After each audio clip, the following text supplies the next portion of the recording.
at the regular season, we have done 10 weeks already. I don't know about you, but this season's just flown by. I can't believe we're on week 11, last week of the regular season.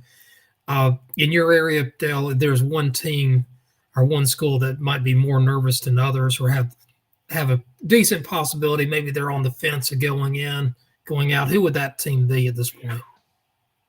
I haven't looked at the list to see who might be. I should look at that RPI. Let's bring up the RPI real quick and Yeah. let's see what the NCHSAA RPI has to say. While we're doing that, Jim, it's a month and a half or 2 months since the actual date, but Carolina Varsity is 20 years old this year. It's the 20th year.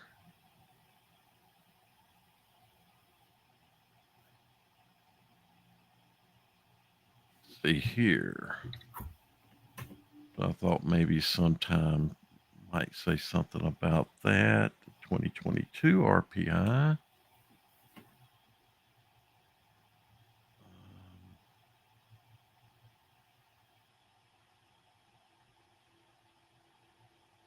Got to get there the long way, I guess.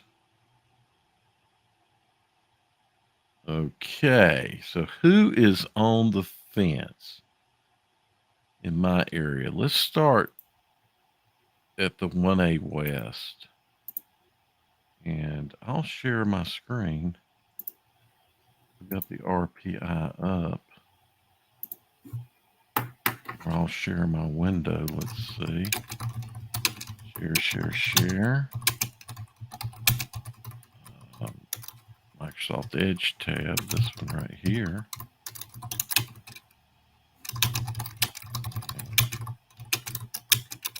Is it that one? Did I get the right one? I did not get the right one. Oh, I can probably find it here. Let's see. I've got it open. I just selected the wrong one, the wrong tab. So let me share again. It's the one tab below that. It is. Where you at? There it is, NCHSAA. Right there is it.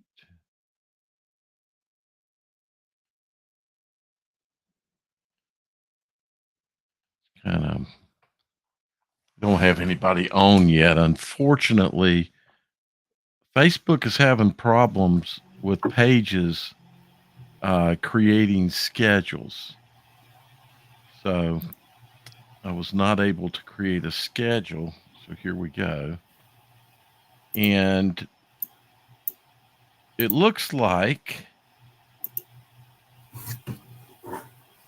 the On the Bubble people would be probably anyone, definitely Winston-Salem Prep to Thomas Jefferson. And maybe even more so would be Rosman. We're going to put 32 teams in. So Thomas Jefferson is just slightly RPI behind them. I think that Winston-Salem Prep's got, it looks like their percentage is enough that they would probably still be in, Jim. The interesting thing about the 1As, though, you're going to have 3 or 4 teams who are going to drop out. They know that they're not going to be able to compete. They're going to have a running clock at halftime. And some of these teams are just like, you know what, not going to mess with it.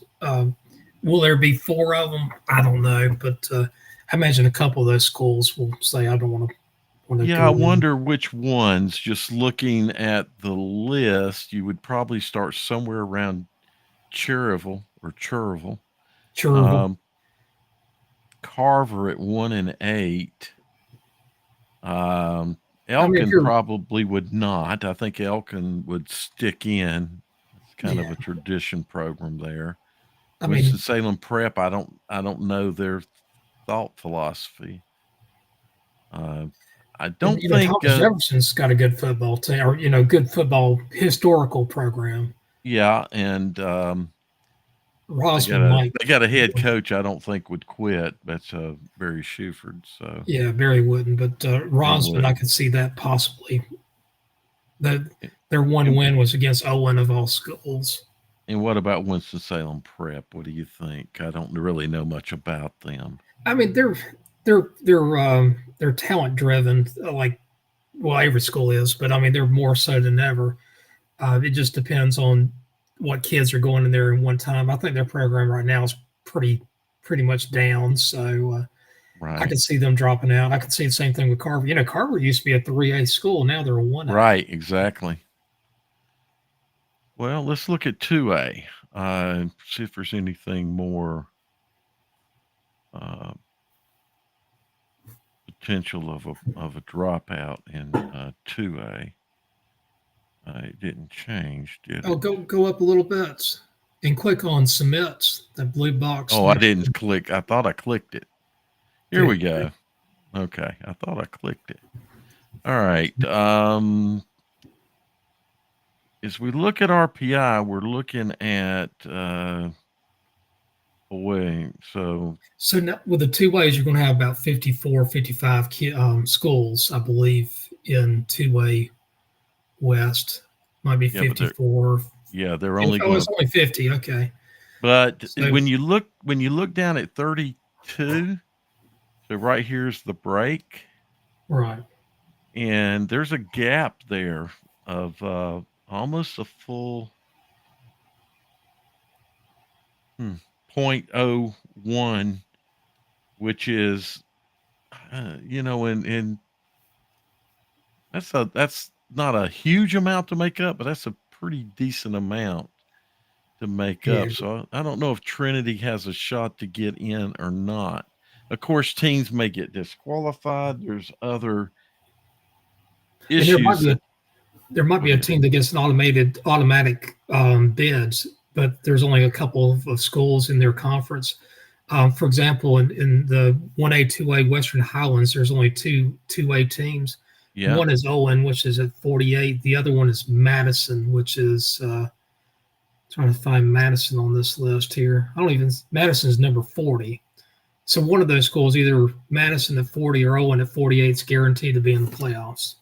so Trinity, I don't know. Is Trinity Trinity's a 2A Yeah, in a 1A, 2A split conference. the two-way conference there's only one-A team, that's Eastern Randolph. The two-way team that will get the automatic bid would be Randleman. Randleman. Yeah, Randleman. And then, Southwestern will get, so Trinity's not going to get in under, they're going to have to hope that there is Yeah, somebody drops out. I don't know. I don't know how difficult it'll be to make up 0.01, but I don't think well that the, goes very easily. I well, the wish I big could. thing is that if they win their game, they'll go from 0.444 to 0.50, and that's like 30% of it right there. So that helps out. Their opponents, the next um, part, it could go up or down depending on, like, I mean, obviously their current opponent's going to, if they win, it's going to possibly go down, but the other teams they played might go up. Right. So Trinity has a little bit. Well, their biggest thing is they have to win if they're going to have a chance. The team I feel sorry for is East Rutherford. They're at number 32, but they can't help themselves right now. And you got one team below them that will probably be Madison. They'll go into the playoffs. Uh-huh. So Oh, they're that's right. So possibly there, some of those can push those down. right. So East Davidson is really on the bubble right now. East Davidson and Newton Conover. Those are the two teams that have a lot to lose. Lincolnton is right Right. there also, although I think Lincolnton will probably get in. I mean, look at Bandy's. Bandy's is a 6-3 team. They play in a pretty tough conference. I mean, you got You got West Lincoln, you got Bunker Hill, you got Maiden, and here they are at 6-3. Yep. Exactly. Let me see here. I don't know why Garrett said he's in the backstage area. No, he's not. I don't see him on. Yeah, I don't see them either. All right, let's see here. So that's the 2A, 3A. Let's see here. What's happening over here in the 3A? Then we'll come back and we'll do. We should have just done the 2A, 1A, 2A, 1A. I mean, west, east, west, east, west, east. We'll do that this time and then go back. So Ashbrook and ooh gosh. So without looking at who may make it below, Ashbrook and West Iredale are really close in RPI. And Franklin's right there with them in RPI, close enough that some final week things. So actually, all of these teams right here, Northeast Guilford through Franklin, and maybe Irwin. Yeah, we might as well consider Irwin. They're all 0.48 RPI with, some differentiating number past that. So those are all close. Who would push down? So I know West Mecklenburg will not push them down. West Charlotte got the automatic.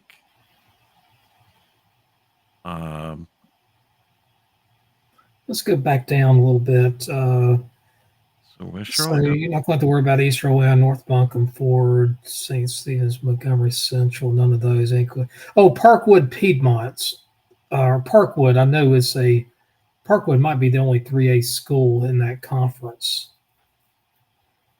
Actually, is Parkwood 3A or 2A? I can't think of it. I can't remember. Parkwood's 3A. In which conference are they in? Look at that right now. I think Parkwood and Piedmont are the 3A version of the Rocky River. The other teams are 2A, like Monroe and West Stanley. And for some reason, their team page does not list the standings for their conference. It's got rankings and then nothing, no standings option. So I can't see. I can find it real quick here, I hope. They're in the Rocky River 2A3. Now, here's a link to the conference. So let's see what the standings look like. Yeah. So they're 0-4, and Piedmont's 0-4. I think those two teams play this weekend, and whoever wins that would get the automatic bye for the 3A. Because I don't think there's any other 3A schools in that conference. And Garrett's on here. Is Anson 2A or 3A? 2A. Okay, so probably, let's see here then. Do they play?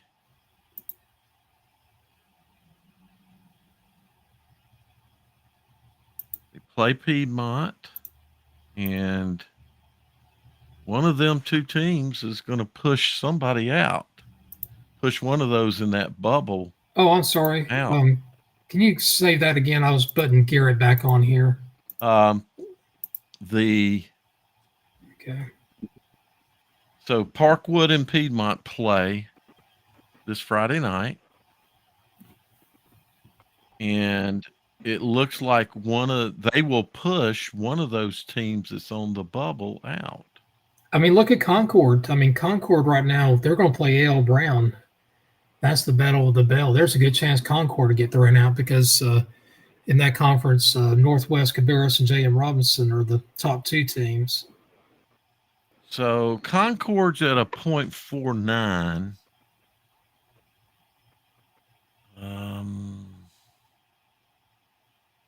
That's a good point, Jim, but I don't know how much. Obviously, it depends on what happens with their opponents winning and their opponents winning,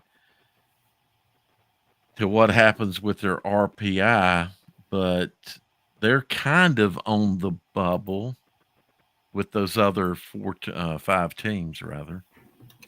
Ashbrook plays. Come on, Dale. Ashbrook plays this week. I don't know why I'm drawing a blank. Come on, Dale. They play another Gaston County team, Huss.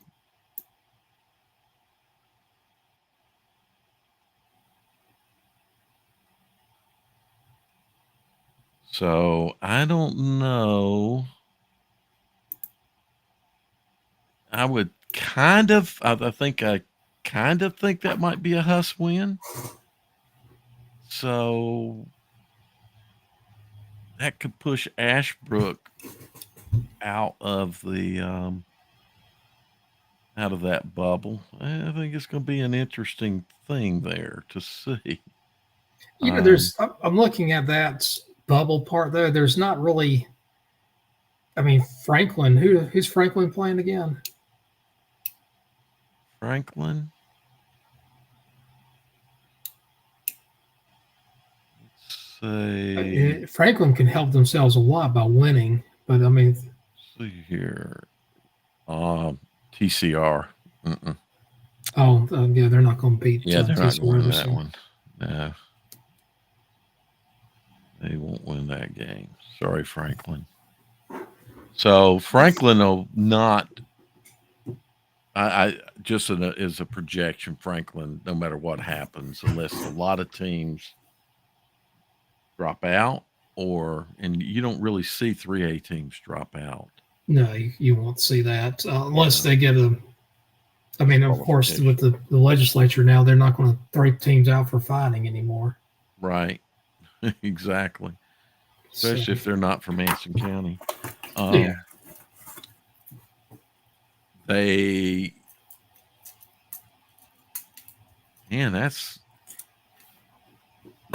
That's amazing. I'm sorry, just looking at where Lake Norman Charter's at, down there at 28th. It's a little bit of a surprise. So I don't, Jim. There's a number of teams on the bubble there. And like you say, and one of the things I want to talk about after maybe we go through this is rival games, which of course they do play A.L. Brown. Right. So let's see what's happening in the East. Say again. Okay, yeah, we can go do the East. Yeah, let's do the East. We should have done the East on the others, but here's the 3A East. Okay. And let's see what's happening on that bubble. Well, this is Gary. You might be able to help us out on this one. Orange is not that good. Dixon, Lee County really surprises me. The Lee County's on the bubble. They played a brutal schedule there, but what do you know about Dixon? Do you know anything about Dixon, Garrett? Very, very little. I know they, been a whole lot better than they have been in the past. Now, I know we were talking just a little minute ago about with the 3As, Dale mentioned about teams on the bubble and making some things out. One team I have had some questions about, ever since the sanctions have been handed down on them, is Newton eligible to actually play playoffs or not? They are, but let's wait till we get to the 4As. Till we get to the 4As. But they are eligible. They just are going to have a lot of losses. They're going to have a number of because they had to forfeit some games this year. I don't think they were barred from the Yeah, I know they playoffs, forfeited games. or they. But I'll tell you right now, if Lee County gets in the playoffs and Orange, or excuse me, if Orange gets in the playoffs and Lee County doesn't, that to me is the reason why I probably want to revisit this formula, because Lee County is a lot better than Orange, but Lee County has played a brutal schedule. Yeah, I don't know how they. The only way that they The strength improve of this schedule formula, probably Jim, saying that is to jump over and use the max press strength of schedule and add that in, or to Right. do the power ranking. Because if you look at a power ranking of Orange and Dixon, let's see where they look like, what they look like in power. Because I'll tell you right now, Lee County's played, I mean, Scotland, Pinecrest. Right. I mean, you have to play Richmond. I mean, Southern Lee's, they're on their schedule. I mean, I think they're playing Southern Lee this weekend or this Friday. And I mean, they should beat Southern Lee. Southern Lee's ranked 27. So that should, I think Lee County will end up getting in, but it's I'm just looking. crazy. Yeah, I understand. Maybe one of the things that not all RPIs are always your record, your percentage, your opponent's percentage, and your opponent's percentage. However, they vary from, say, anybody's use of them. They vary in how you weight each of the three parts. What percentage of the overall makes up what? So is it a 30 40 30 or something like that, so Yeah. that you get 100% of those three? And there might be a better way to go about it from that. Well, the thing that gets me though is like with Lee County, they play like 4 or 5 4A schools, and they're a 3A school. I mean, they're in that 3A 4A split, Right. and that's where your opponent's winning percentage, it may bring you down just a little bit. Same thing with your opponent's winning percentage. It can do so that's a good point, but then at the same time, it can help you if it's a strong conference that went, like I'm thinking about West Charlotte right now. And West Charlotte's opponent's winning percentage is going to look pretty good because of the teams that they've played, Right. both in conference and out of conference are very good teams, Right. with good win records. So, but it's a good question, Jim. Which has a higher weight to you, opponent's winning percentage or opponent's winning percentage? How would you percentage those, or how would you percentage all three of these? See, that's the thing about it is when you go from one classification to another, even with the opponent's winning percentage and opponent's winning percentage, playing an extra classification up or 2 classification up can make a big difference. If you can go to the 2A East for me, and I want to look at Wallace Rose Hill. Okay, so real quickly, Jim, and I'm going to do that, but Dixon is 80 in power strength. They're 87th in class, in the 3A class. Right. I think Orange was in the 40s. Let me see real quickly. No, Orange is 69, but they and Lee's probably around 40. So that would, I think, as far as how you could weight things using strength, Yep. would be one way. I wanted to use Wallace Rose Hill because they had a brutal non-conference. And to me, they're like the second or third best team in the East. Yeah, I'm getting there now. This is where I think it kind of hurts you a little bit when you play the Havelocks, the East. East, was it East Duplin? No, it wasn't East Duplin. It was another team that They had to play Clinton and Whiteville, I believe, or Clinton and I think it's Laney. But if you go to the 2A, I think you're in the 2A West. If you go to the 2A East, I just did a submit. I told it to go to 2A East. It's got a mind of its own. I may have selected West, but I swear I thought I selected East. See, Wallace Rose Hill is, where are they on this list here? They're in seventh. Uh-huh. But I'm gonna tell you right now, they just beat East Duplin by a touchdown. They got blown out by Clinton. Every team Clinton's played just beat them out. But they also played Laney and they played Havelock. Had a very good close game against Havelock and lost by a point. But their winning percentage, that very first column, .6667. There might be one team besides Wallace Rose Hill that would have a better winning percentage than .667. So it's, to me, it's a little bit. I think that first column, by playing a strong schedule, it hurts you. At least when you play a classification or two classifications up. They played Havelock, which is a great 3A team, and then they played, I think it was Laney. It was somebody who was a pretty good 4A school. Well, when you look it was at Hoggard. It was Hoggard, wasn't it?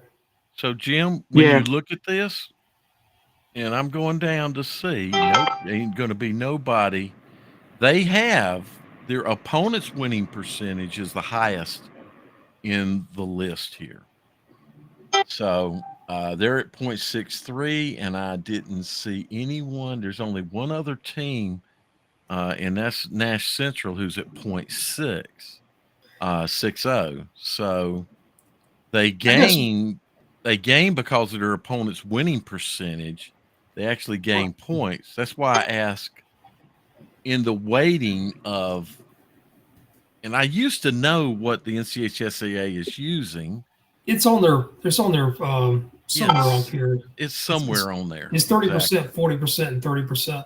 But I mean, look at East Duplin. East Duplin's lost one game. That was Wallace Rose Hill this last week, and their opponent's winning percentage is at .54 versus Wallace Rose Hill's at .63, and then their opponents is pretty much a draw. I mean, Wallace Rose Hill just a residual about a bit more, right? But look at what happened there, because Wallace Rose Hill lost those 3 games to power teams. They lost to the best 2A team in the East and lost to one of the top 5 in the 4A East and one of the top 5 in 3A East.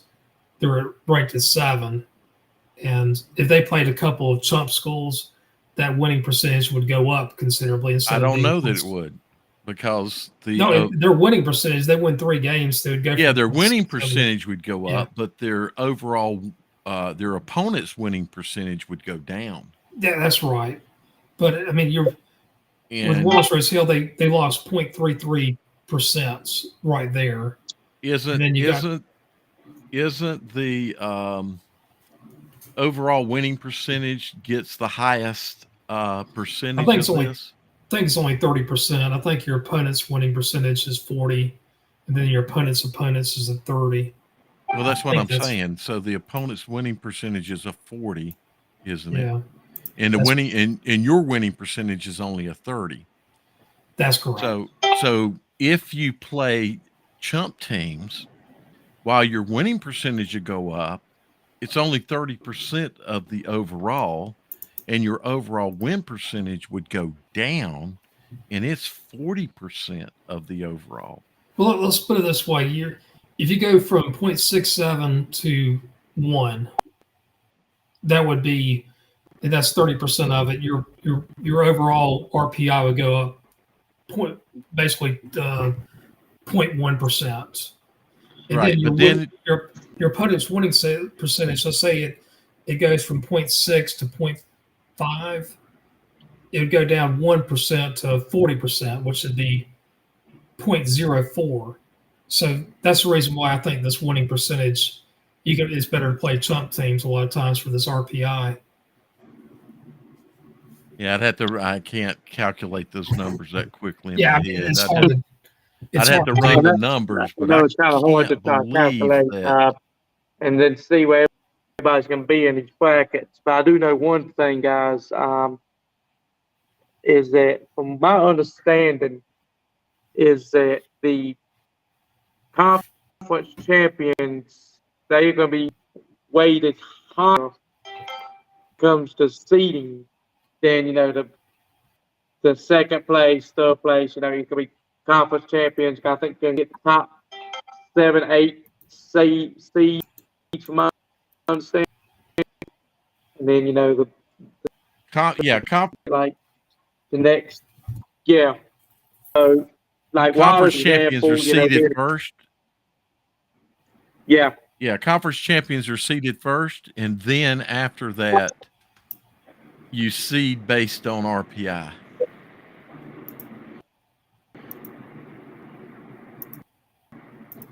So Wallace is probably going to get a fairly high seed, maybe like a 6, 7, maybe an 8. Clinton, I I'm would say thinking they'll get Clinton is higher. probably going to get. So they're going to So they're going to be seeded as a number 1 here. And I don't know, Jim, who above them is not a number 1. Let's see here. That would be It's going to have to be East Duplin is going to go down. Let's see.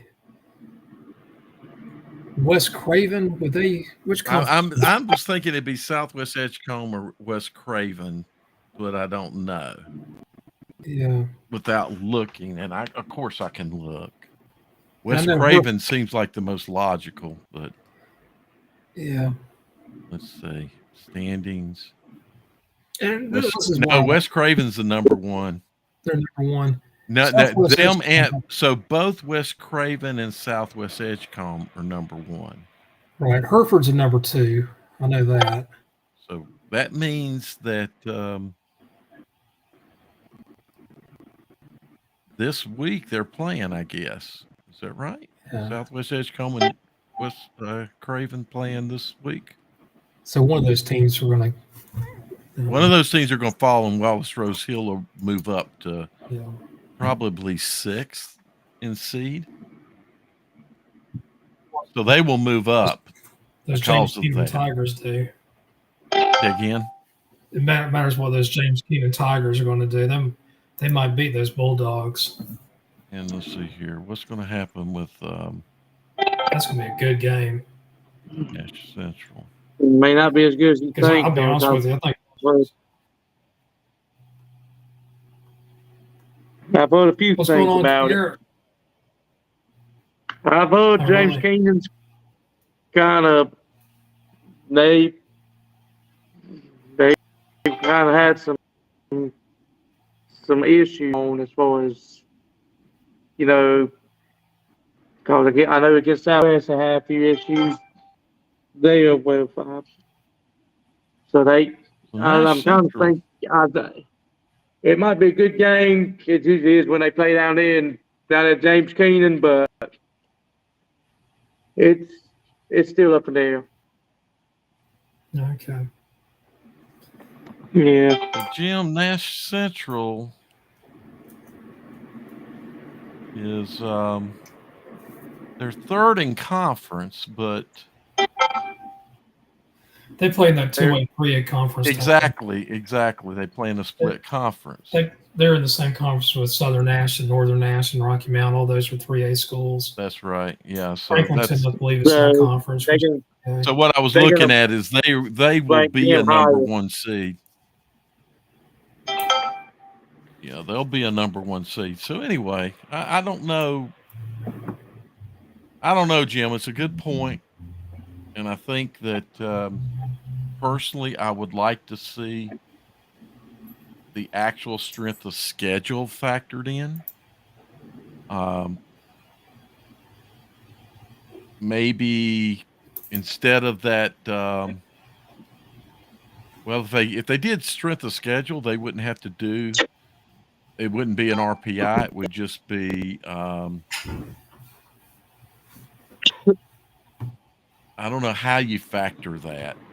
Right. to factor what you did unless you go to a full strength. So it's you do something based on your strength and then your strength of schedule. But your strength is supposed to be based on your strength of schedule. So you just have to drop RPI and go to strength. Is what you'd have to do, Right. I think. Which I'm not against. Um, RPI seems balanced from top to bottom, maybe overall. I don't know. I was going to say more fair, but the better the algorithm is to calculate strength, the more fair it is.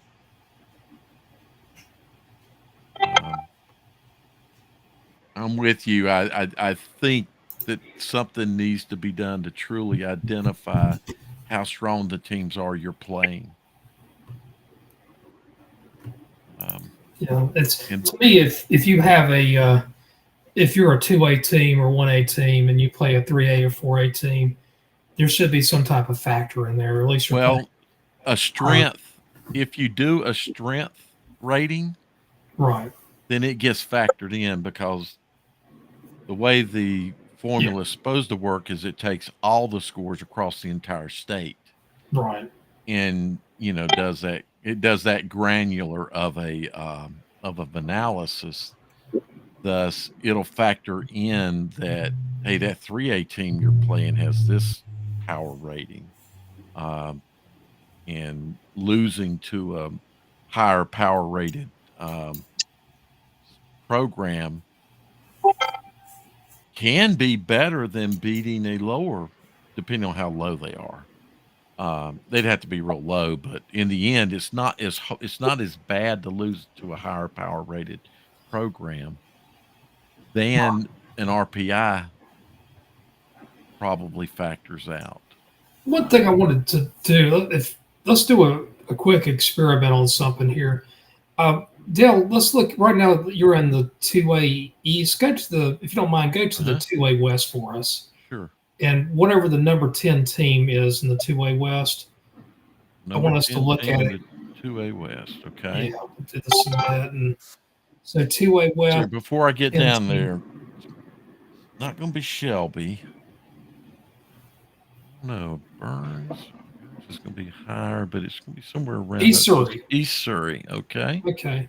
I, Look at I North was thinking Stanley. Burns, and Burns is 11. How about that? So Look East at North Surrey. Stanley. North Stanley. Look at North Stanley, number 9. Okay, East Yeah. Surrey, number 10. And now I want you to go to the, I want you to look at the team, the 3A West at number 10. All So right, we'll go up to the, okay. Team in the and 3A West. 3A West Okay. At number 10. at number 10. Before I get there, South Point. And It's way down. Eastern Guilford. Eastern Okay. Guilford. Well, I'll tell you what. Instead of doing the number 10, we're going to do number 9 because number 9 was North Stanley, where I went to Yeah, school. it sure was. And this is Dudley. Dudley. If those two Mhm. teams played, North Stanley versus Dudley, I would expect Dudley to win probably 4 or 5 touchdowns. Right. If number 10, which was East Surrey, played number 10 Eastern Guilford, I expect probably a 10 to 14 point Eastern Guilford win this year because East Surrey is definitely down this year. They lost to Robbinsville and to Mount Airy by running scores earlier on in the season. There's a pretty good. What I'm trying to say is there's a little bit of a gap between like the 2As and 3As, and you probably won't see quite as big of a gap from 3A to 4A if you compare number 9 Dudley to the number 4A West team, whoever that might be. Let's see here before I go to the 4A West. Boy, that could be because it's an RPI. I'm not sure. I'm thinking it's going to be on a Forsyth County team. Look at there. East Forsyth plays Dudley. Dudley wins. Dudley probably wins that game. I mean, really, I think I would not be surprised if they won it. Now, East Forsyth's a tough team. But yeah, that No, would be a competitive game without question. no, number 10 Sun Valley versus number 10 Eastern Guilford. Sun Valley probably win that by probably 7 to 10 points or so. It Man, would not be a blowout. all right. But what I'm trying to say is there's not as much difference between the 3A, 4As as there are between like 2As and 3As, and then there's a big gap between the 1As and 2As. Well, you can't get me to argue against using a power ranking. Yeah, Uh, exactly. uh, I would like for the power ranking to be good, but RPI versus a power ranking, I'd rather use a power ranking. Yeah, me too. Uh, Me too. I think the RPI, it may, in some instances, equate to some fairness, but overall, I think, as I said before, power ranking is going to be the fairest. So I don't know, if we can we can lobby. What we got to do is convince one of those Republican senators that power ranking is a good thing, and we can probably get them to change it for us. Yeah, they look at my voter registration and they're like, "Yeah, we'll skip you. Let's find somebody else's." Oh, you were a one-time Republican? No, no longer Republican. We'll skip you also. We'll have to find somebody who's Republican to do the lobbying for us. Yeah, they probably look at me and they wouldn't talk to me. Oh, we looked up your voter registration and you're no longer. But looking at 4A, since we haven't looked at it yet, let's look at who's on the bubble. Oh boy. So I'm figuring at most a 0.01 is, I think 0.01 is going to be hard to make up, but so Northern Guilford, I just don't think has got a shot unless there's some people pushed down because of someone down here qualifying.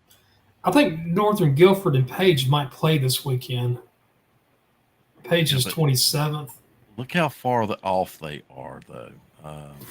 Yeah, but I'll see opponent's winning percentage. Page is 0.625, and what's Northern 0.493. Yeah, that's a huge difference. Yeah, even that it'd be hard to.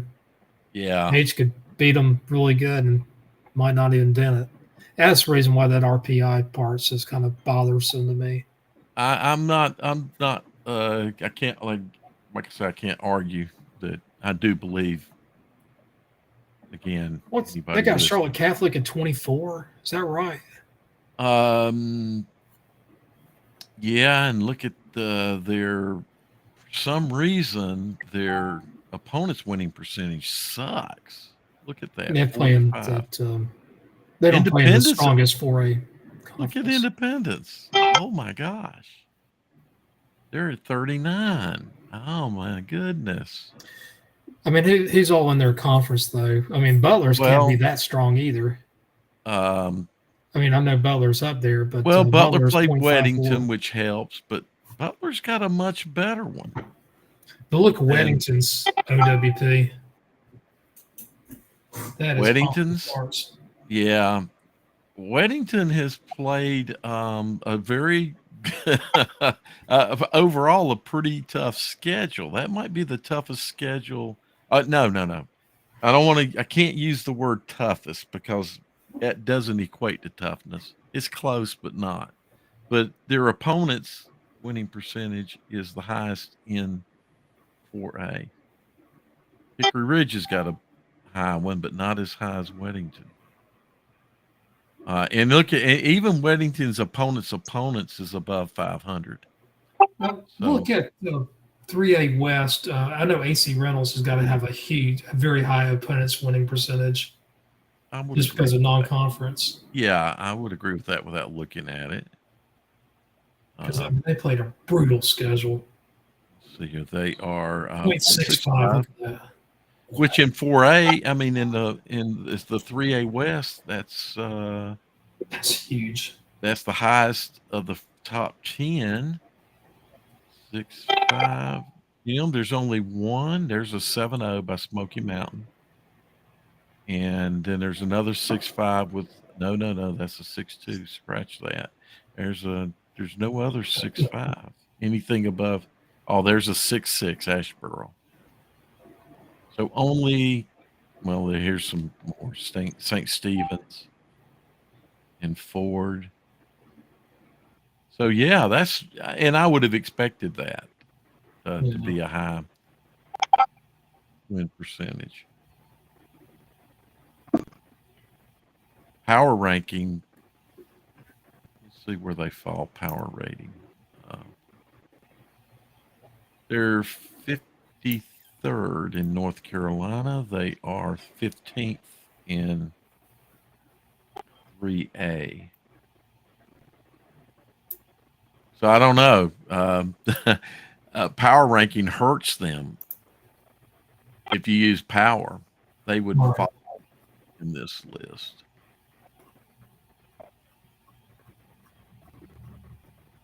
What surprises me, Jim, is that West Charlotte's opponent's win percentage is lower than that of AC Reynolds.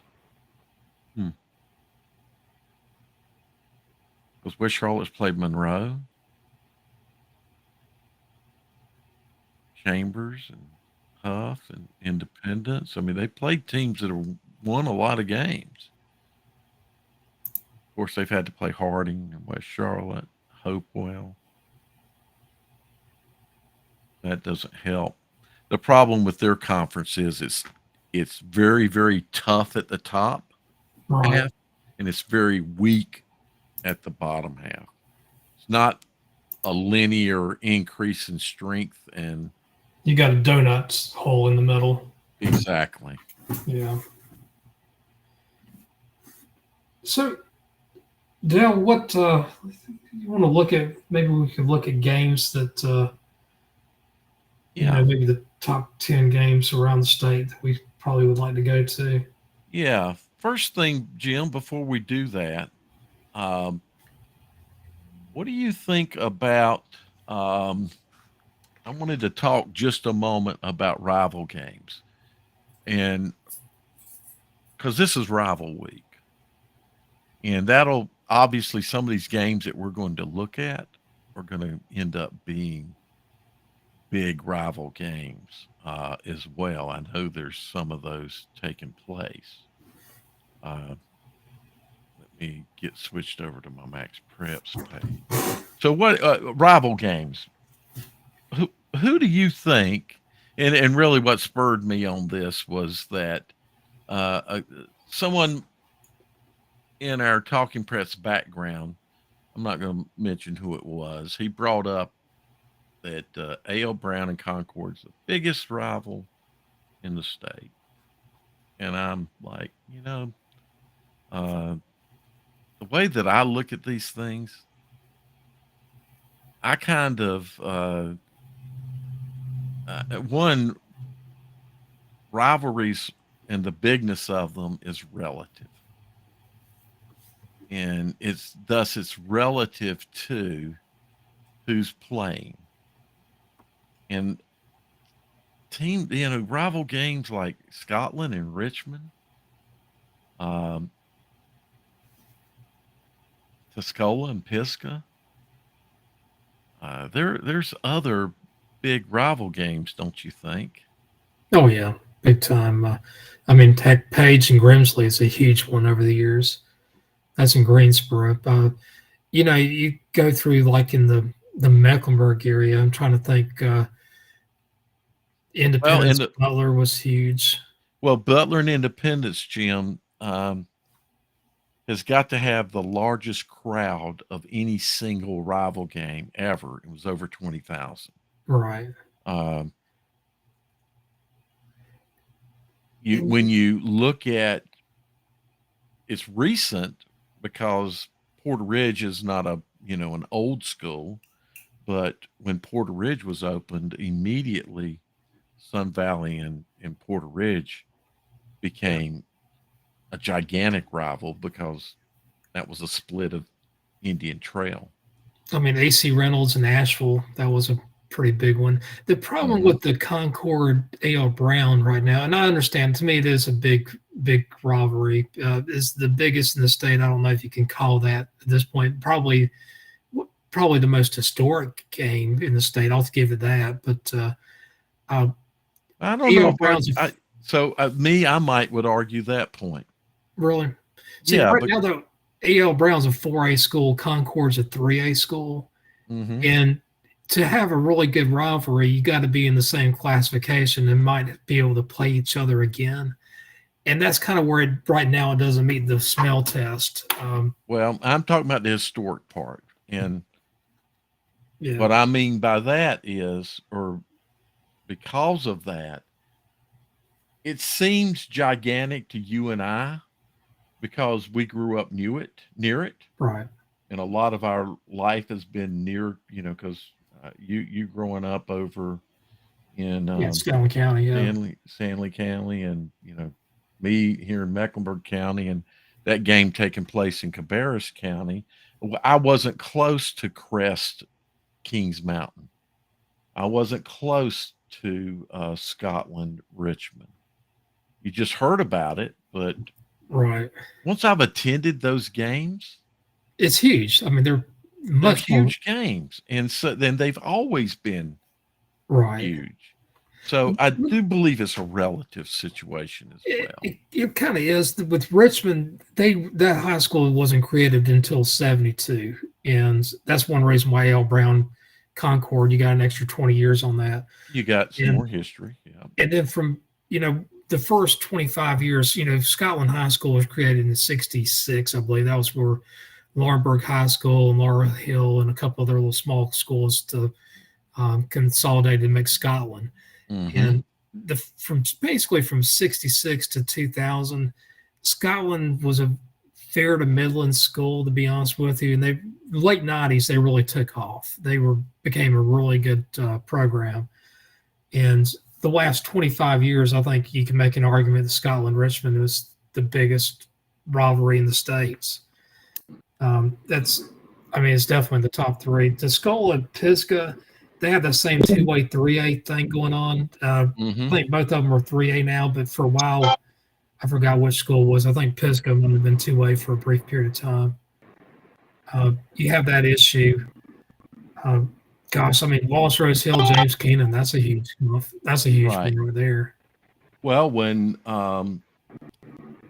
Lake Norman and Mooresville is Mooresville, gigantic. that's a big one. Rose and Newbern, that's a huge one. Rose and Newbern's a big one, exactly. So we're far removed from those games, but yeah, we know they're huge. So I've never had a chance to go to that game. I've been to Kings Mountain Crest, which is a huge rival game. I've been to Shelby Burns, which is another huge rival game. Well, also Kings Mountain and Shelby might historically be a bigger game than Kings Mountain and Crest, only because Crest has only been around since '68. Kings Mountain, Shelby, they were huge. Right. That's a good point. They probably have 90-some years. So I think one of the things, Jim, is if we kind of think about these things in historical reference, there ought to be two categories, and one would be modern football, say since 1972. I think isn't that kind of like considered a flip to what we call the modern era? That was the first year that all four classifications had a unified state championship. Right. So maybe we could use that same marker as a modern era. So basically, in the last 50 years, Crest and Kings Mountain's big. Crest and Shelby's huge. Crest and Shelby's that's just it. And so is Burns and Kings Mountain, and so is Burns and Crest. Right. All those Cleveland County teams have natural rival games that rival the other rival games that are. I mean, they're all big games to those fans. Oh, another one that nobody talks about: Lincolnton and Newton Conover used to be huge. Yeah. Hickory and Freedom used to be a huge one. Yeah. Yeah. Oh, actually, yeah. Freedom. And Statesville Mooresville used to be a big one. Statesville and Mooresville. So when you talk about, I told Jonathan Grice when he was mentioning the Mooresville Lake Norman game, and this being the most important game in Mooresville history, maybe I'm like, man, we're discounting those Mooresville teams. As Mooresville was moving itself up in classifications, and before it was in 4A, Mooresville was a Mooresville, small 2A school for a brief period of time. yep, and And, they got big they for us. had good teams. So anyway, it's rival week, and there are you said let's look at some big games, and one of the big games, Jim, is Mooresville Lake Norman. Look at that. Mooresville Lake Norman. I mean, two undefeated teams there. That game, I think, is it at Lake Norman? I It's think. at Lake Norman, is if I remember correctly. And I don't think that's going to matter all that much, but to me, it might matter a little bit more for Lake Norman if that game is at Lake Norman than it would be at Mooresville if it was home crowd was Mooresville. Right now, if I had to guess the final score, I'd probably have Mooresville up by maybe 4 to 6 points. Yeah, I picked Mooresville in the pick'ems, and I think that Mooresville's a one score win. I could see them eking out 2 scores, but I think it's going to be a 1-score game. There was a game right next to the one that you were Yeah. that you had on the other page I'm going that to I go wanted back. to talk about, Hickory Statesville. Yep.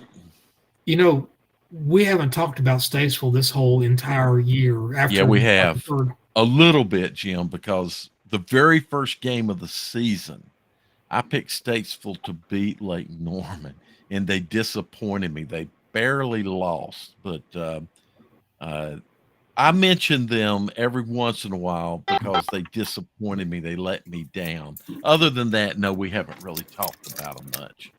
This could be a sleeper team right now. People talk about sleepers. We do. I mean, Statesville has not really been somebody you talk about as being a power. Hickory was a sleeper at the beginning of the season. Now they're 9-0, and they got everybody's attention. Yeah. That sleeper title is gone, and right now they have to be worried about being prey. This Statesville team is a good team. Hickory, I'm going to take Hickory by probably 10 to 15 points. Mm-hmm. This is going to be a good game. This is not going to be one of those games that they can just beat their chest and the Greyhounds are going to run away. I agree with you. I pick Hickory, and I think a 1-score, but things can happen. This is one of those games that you really can say it would not take much to flip it. And, right. If Hickory comes out and they have a few turnovers, they get behind the chains and, can't flip field or something like that. Or they get behind the chains too much. I think the turnover thing's probably the bigger the bigger concern for them. If Hickory can keep from having the turnovers, they go 0 turnovers in the game. I think it's going to be hard to beat them. So what else we got this coming Friday? So there's West Iredell and North Iredell. Let's see here. There's Northern Pitt and Farmville. Farmville's at 7-2. How about that? I didn't realize that. I was a Farmville fan back in the 2000s. They kind of bounced from having good teams to average teams to good teams. Yeah, exactly. South Garner, let's see, West Holly Springs and Panther Creek. So Forest Hills and Anson is a tiny bit of a rivalry. Right.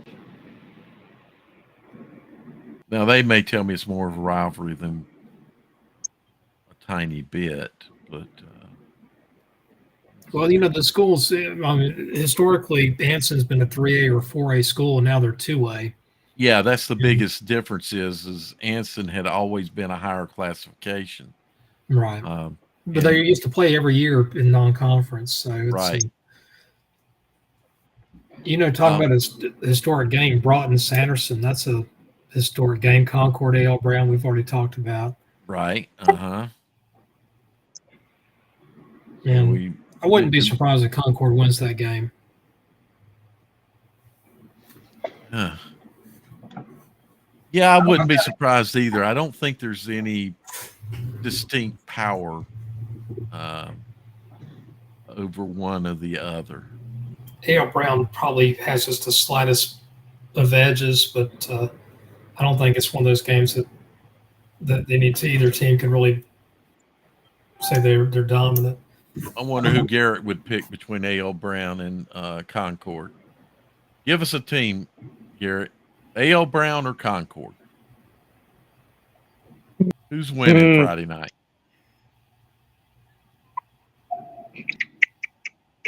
Question. I don't know much about these two teams, but I would give it to Concord. Okay, you giving it to Concord. The Spiders, okay. I hear you. We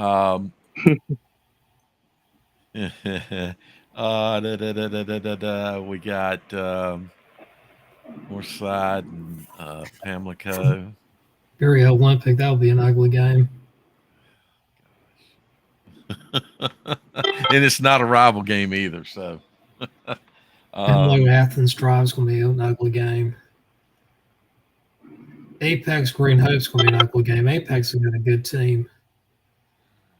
That here's a North big one. Dublin Hopkins game might be something. Which one?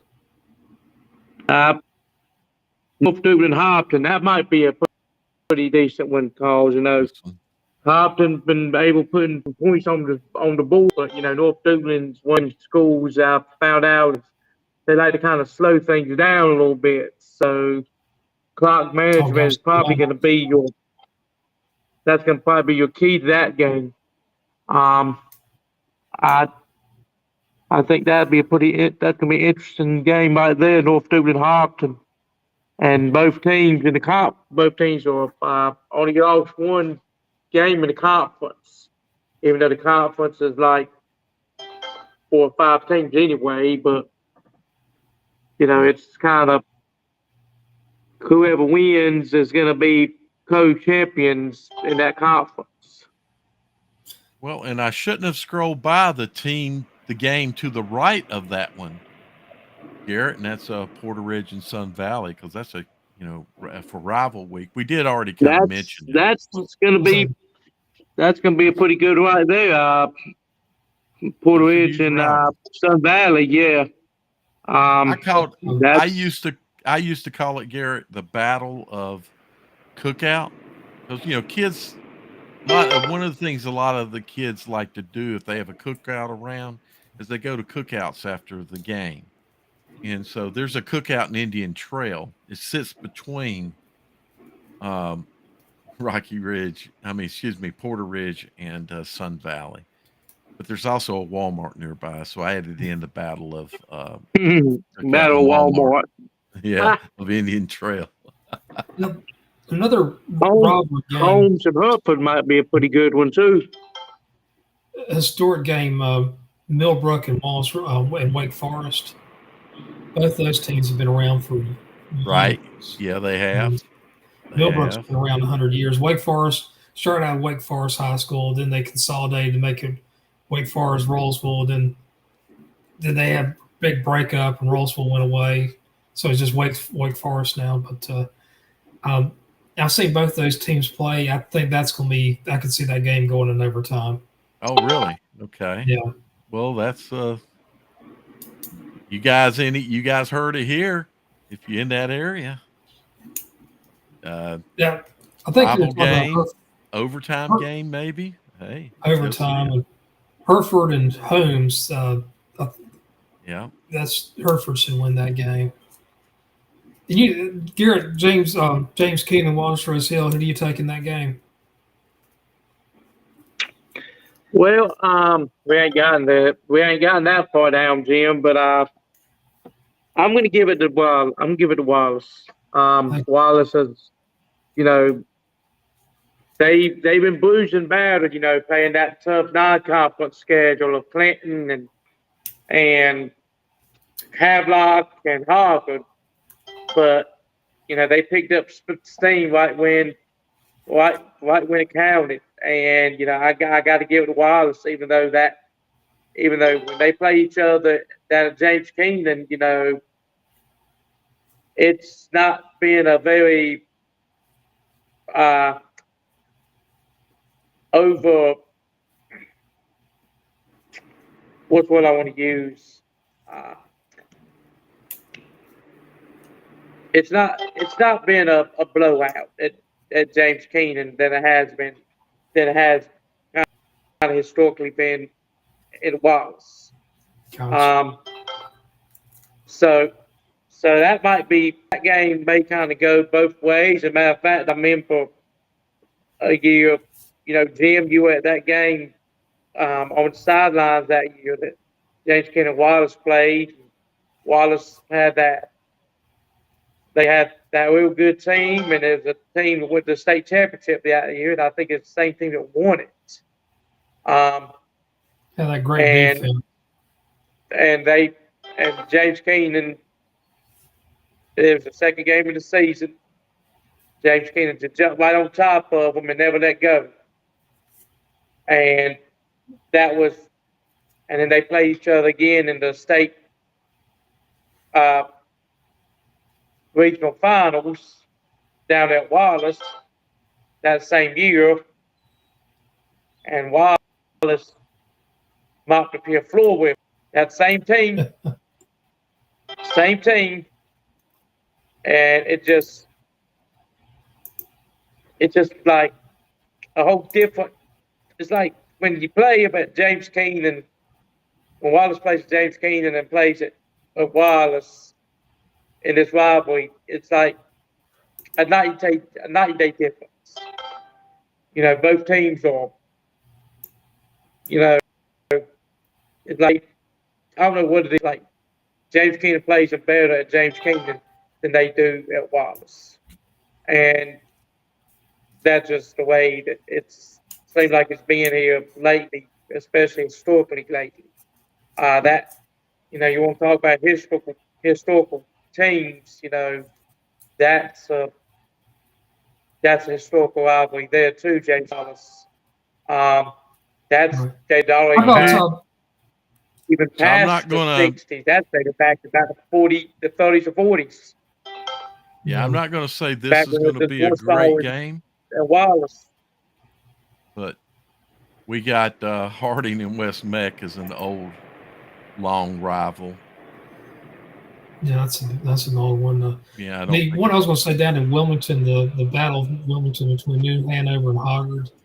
Hoggard's definitely the better. Oh, that's going to be another good one.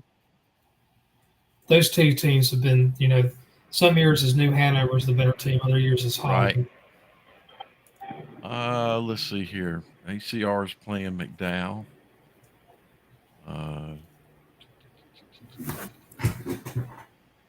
Let's see here. Quantico, Northeastern. I might go down to Lee County and watch that Lee County Southern League game. Oh, okay. Whenever we get down to that. Let's see here. West Creighton and Southwest Edgecombe. That's going to be a good game. Yeah, that's a determination. We talked about that a little earlier on the bubble teams and all. Right. They're gonna cause a shift in the conference. Used to be a real big game, and it's probably still a big rival game, and that's Mallard Creek and Chambers. It's still relative to Mallard Creek people. It's still and I'm sure to Chambers people, it's still their biggest rivals. Those two teams' biggest rivals. Well, let me ask you about the fan base, dude. Did they either team travel well these days? I've only seen them these days a few times when they were away.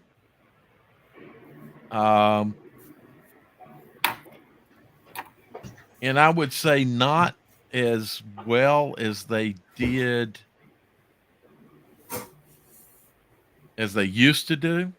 I say used to do. So Mallard Creek was doing a lot, had a tiny bit or maybe even a good bit more fan support when Palmieri was there.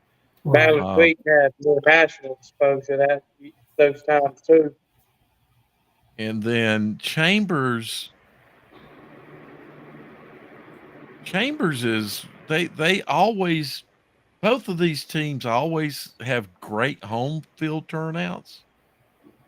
Chambers, it depends on who you're playing on their travels, Jim. Yeah. So, but that's true with all the Charlotte teams. What else we got here? Let's see here. So Palisades and Ardrey-Kells, the battle of the two privileged areas, we'll call them. Then we got the Battle of Bentonville between West Johnston and South Johnston. That's You know, ugly game. Guys, y'all talking about Battle Creek and them Charlotte teams. I know. The Independence, Butler, and Battle Creek. All three of those schools right there. Had national exposure too. They were ranked nationally. Well, as so was Chambers. This was when they were Vance. Chambers was ranked nationally too. Yeah, oh, yeah. Huff. Independence was. Butler was at one time. Yep, and Huff and Butler. Don't think any other Mecklenburg County teams have rated well enough to be ranked. Let's see here. Rosewood Lakewood could be a good game. Rosewood has been struggling a little bit recently, but okay.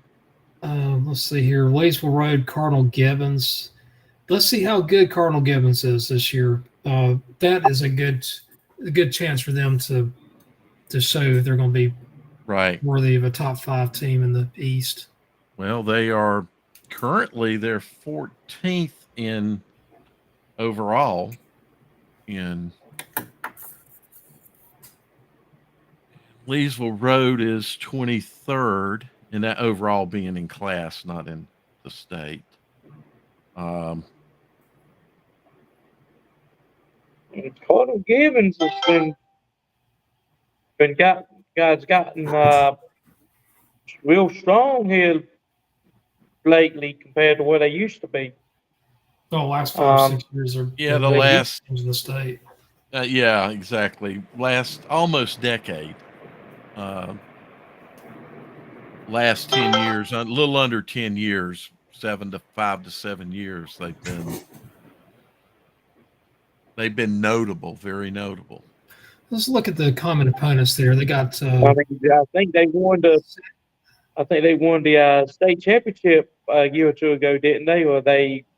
I know they were in the state championship. They beat Chambers in that. What year was this? I think it was 21, if I remember right. Yeah, I think that's right. It was a big rain game. It was 21 because it was. I saw the opening game that season was between Chambers and. You did. That's right. You sure and did. Cardinal Gibbons, and I thought Chambers would beat the heck out of Cardinal Gibbons. I didn't realize how big those kids grew. Cardinal Gibbons kids grew by the playoffs. And that game was that you saw was a late ending game. Yeah, it was. That's the interesting thing about it was that game was delayed by 2 hours for rain. Exactly. And I was hanging out with Power Eccles of all people. Yeah. And I'm gonna tell you right now, Power Eccles, he's a great linebacker. What a lot of people don't realize is he is a great leader, and you can always tell somebody's a good leader by just what they do when nobody's looking. Yep. And he's a tremendous leader. This game here, I think Colonel Gibbons has got to get a slight edge, but this game I could go either think way. so. Yeah, I think so, Jim. I take Colonel Gibbons by maybe 3 to 5 points. I'd agree with the score. Yeah, 1-score game. So let's see, Riverside, Northern Durham. That's been an ugly season for both programs. Both of them, yeah. Great coaching over Riverside. Here we go. Maybe down here we already talked about Wallace Rose Hill. Jacksonville, your Vance. Weddington, Marvin Ridge. I think Weddington will win that game. Independence Butler, though. Dale, I don't know if there's a better game in the state this Friday night than Independence Butler. You know, I'm fairly certain I'm going to go to this game. It's bigger to people who are not fans of directly connected to any team, and you're looking at all games. I agree. This is a massively important game, conference championship. It's a big rival game between the two programs. They're both, that's again in 2006, I think it was. There at Memorial Stadium, that stadium was almost full. So people do turn out for this game. I think it's going to be interesting, Jim. It's going to be, Independence has found ways to put lots of points on the board, and Butler's tough. They are a tough team. You threw out Weddington, Marvin Ridge. That's a rival game, huge rival game. But Weddington is such a power team. Yeah. I think Weddington will win that game probably by 3 scores. 2 to 3 scores. That's my prediction. Sorry, Marvin Ridge. You do better than that. Good for you. Yep. Here's a big one: Havelock and Rose. I mean, Havelock's going to win that game, but historically, that's a big rivalry. Right. Southern Alamance, Western Alamance. That's going to be a good game. Southern Alamance should win that game. I was thinking about this game as I drove up to Durham this week, Jim. Which one is that? The Western Alamance, Southern Alamance. I'll tell you what, Southern Alamance. It's over in Haw River, and it's like going to South Stanley. They have some of the biggest rednecks you'll ever see in your life. I mean, just, they don't call you buddy or anything. They call you Hoss. Hey, Hoss. What's up, Hoss? Yeah, when I crossed into Alamance County, it just kind of triggered. Hey, they're playing this Friday night. And let's see here, East Duplin and Southwest Onslow. Garrett, any chance that East Duplin's going to lose 2 games in a row? This has improved a lot, than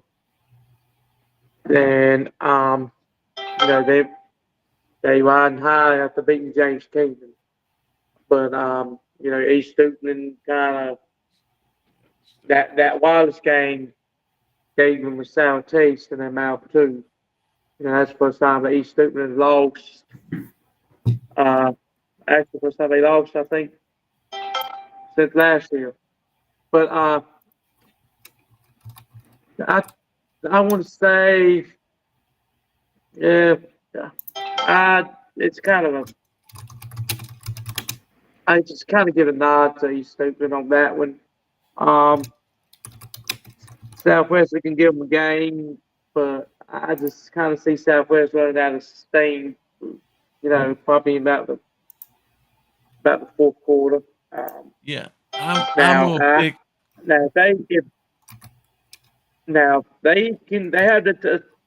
have the potential to throw another upset down. East Stupid don't need to go in there, sleeping on them at all. They they need they need to be on high alert against them. I'm I gonna really say it's don't 1 to think they 2 need to score overlook game. them. Yeah. I That's would. my I prediction. kind of agree 1 with to you on 2 that one, scores. Dale. I see it as at least a 2-score game. Okay. I think that's the most I can see it as. Yeah, I don't think it's going to be. I call blowouts 21 points or greater, and I don't think it'll get to 21 points. No. Laney Topsail. That's Carteret. That could be a good game, couldn't it? Who? West Carteret and Croton. I think those two teams are fairly even. But, Yeah, it looks like they are. Yeah. And yeah, it looks like they are across the board. When you look at common opponents, you can get a little bit of sense of matchup if you can see a handful of common opponents, and they both have got them.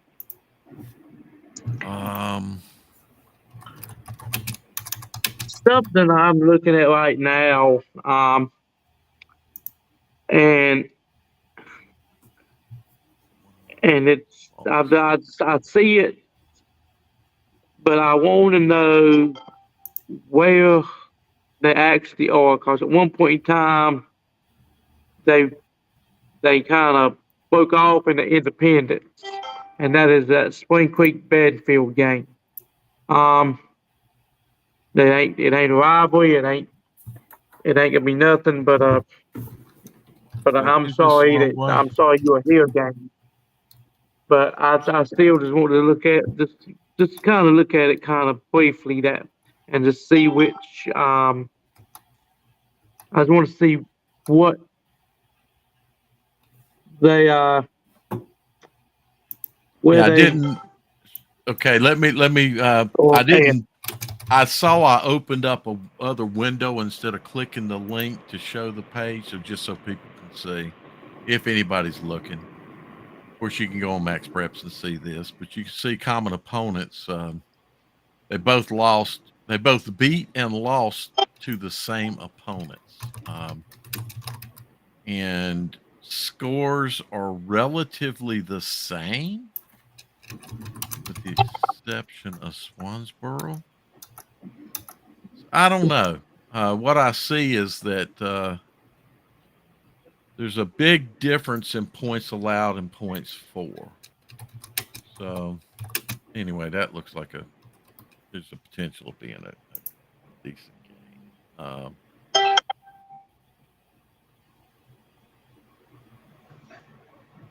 Did you say Spring Creek? I can just see by the record they're probably going to go 0-10. Oh yeah, Spring Creek. Yeah. I just want to see what conference they in. Oh, what conference they're in? Yeah. Who were playing an independent schedule at one time? They are in the. That's what I'm talking about. They are in the 2A News Conference. Yeah. Who else in that conference? I don't know. I flipped back off obviously of it. Bedfield.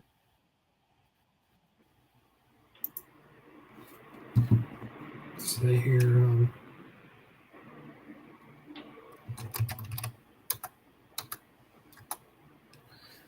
Spring Creek. Let's see standings here. They play in the same conference as Princeton, Bedingfield, Eastern Wayne, North Johnston, and Goldsboro. Yeah. Wow. Who all have they played this year anyway? Yep. Yeah, they've given up 475 points. Goldsboro's given up 441. How many have they scored? 475, 58 points. They've given up They a given up lot. 475 points and only scored 58 points. Yep. So losing Good somewhere on an God. average of 40, 47, 48 to 5. So that game, Dudley Eastern Wow. Guilford, that's going to be a good one. Yeah. Because Again, Eastern Guilford is kind of under the radar a little bit. I mean, if they beat Dudley, they'll no longer be under the radar. well, that'll be a tough game to win. Yeah, I mean, Dudley plays.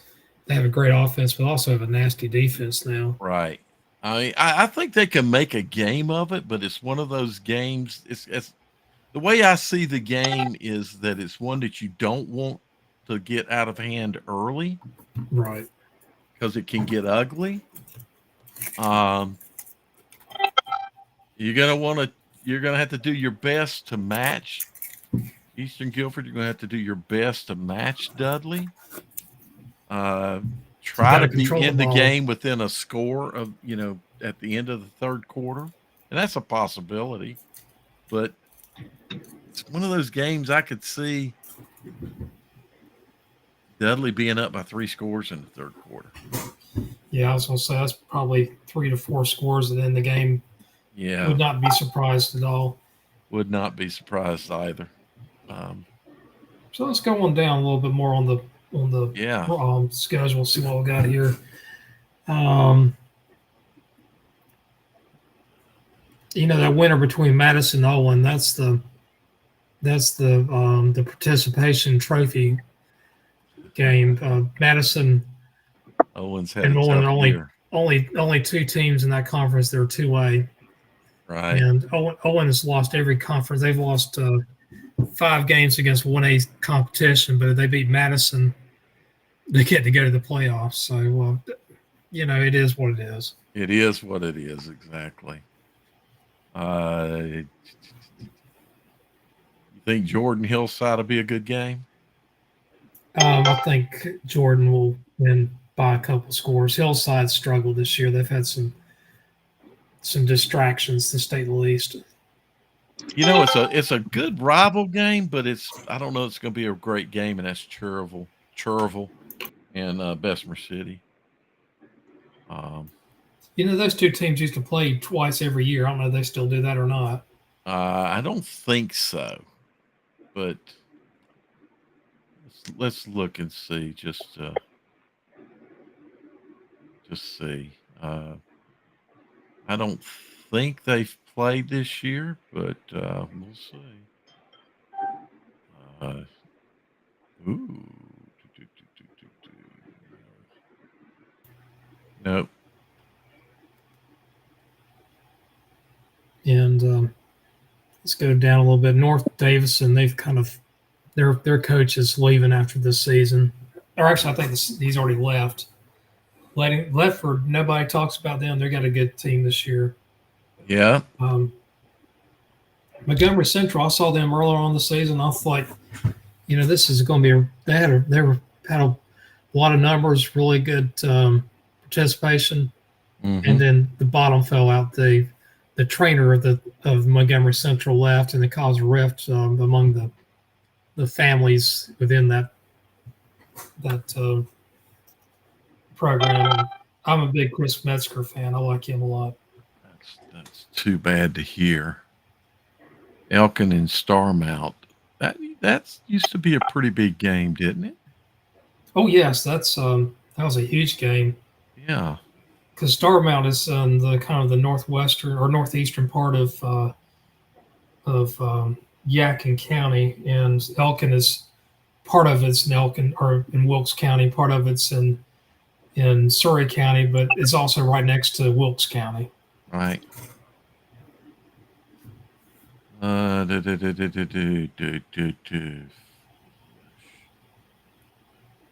Grimsley's gonna have Grimsley's got a game. Drawn in Mountain Heritage.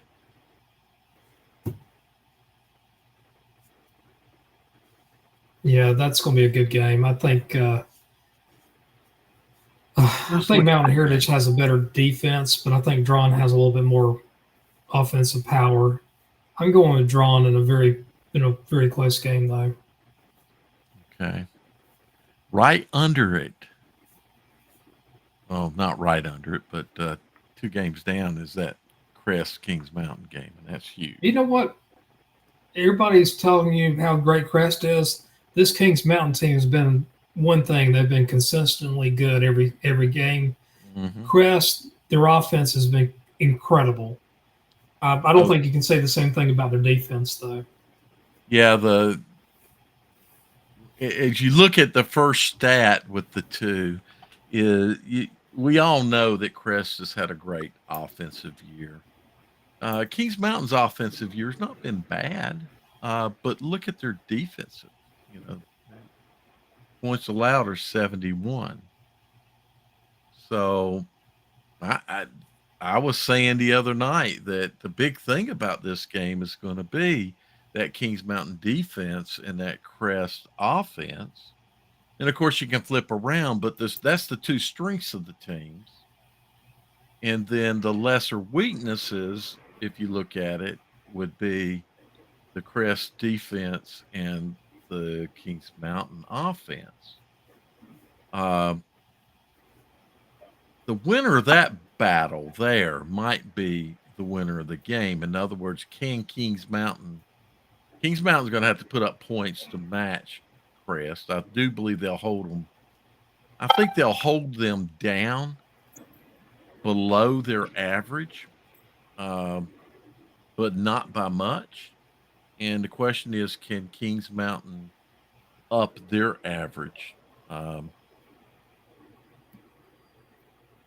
think we're going to find a game like 30-26 or 30-27 or something like that.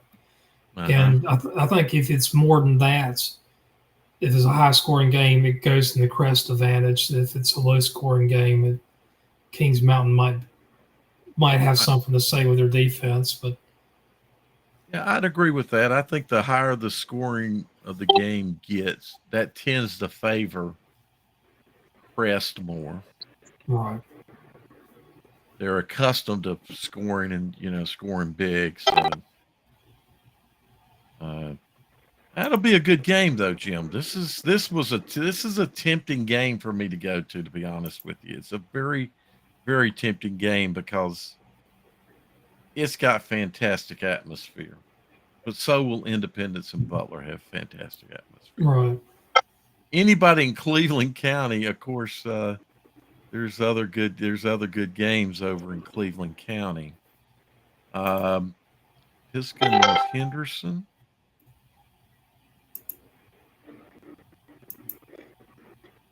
Any game jump out here? What do you think about Pisgah North Henderson? Oh, Pisgah will win that game. Yeah. And let's see, Thomasville's playing Lexington. That could be a good game. Okay. Yeah. We skipped over North Stanley and Albemarle, didn't we? Did we? Maybe it's down a little bit. Who knows? Yeah. Let's get down there. So Thomasville and Lexington's got a lot. That'll have a good atmosphere. Oh yeah.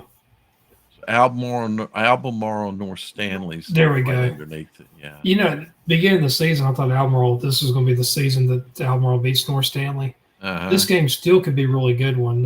Albemarle just a few weeks ago beat Mount Pleasant 26-20, and then last week North Stanley beat Mount Pleasant 33-16. This is a good game here.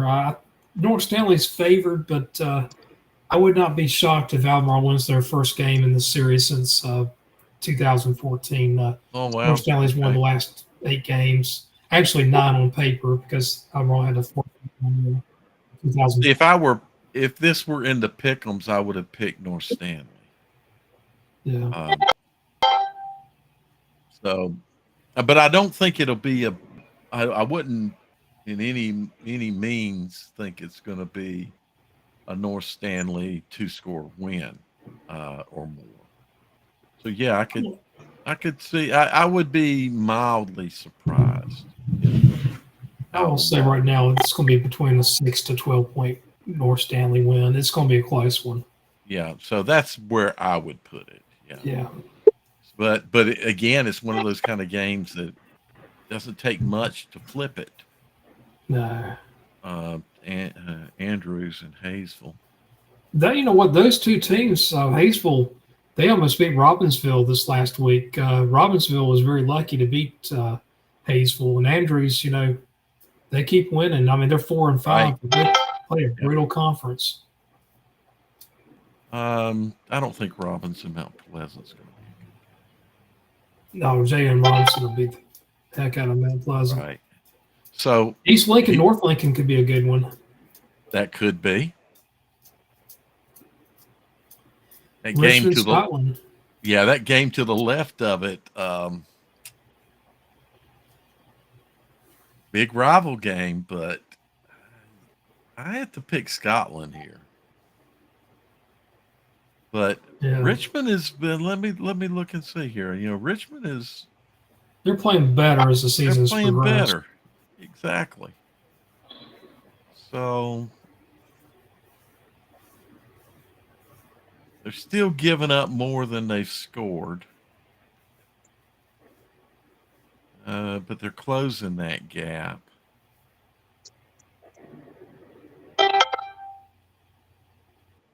They're both 4-1 against their common opponents. And they both lost to Pinecrest.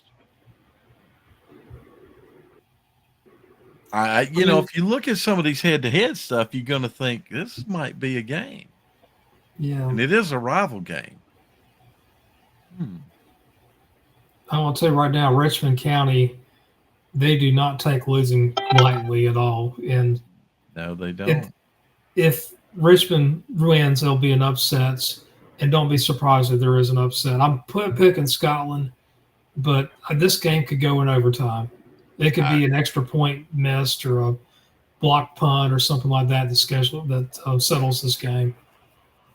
Let's see one more thing. Does this mean it's at Scotland? Let's see here.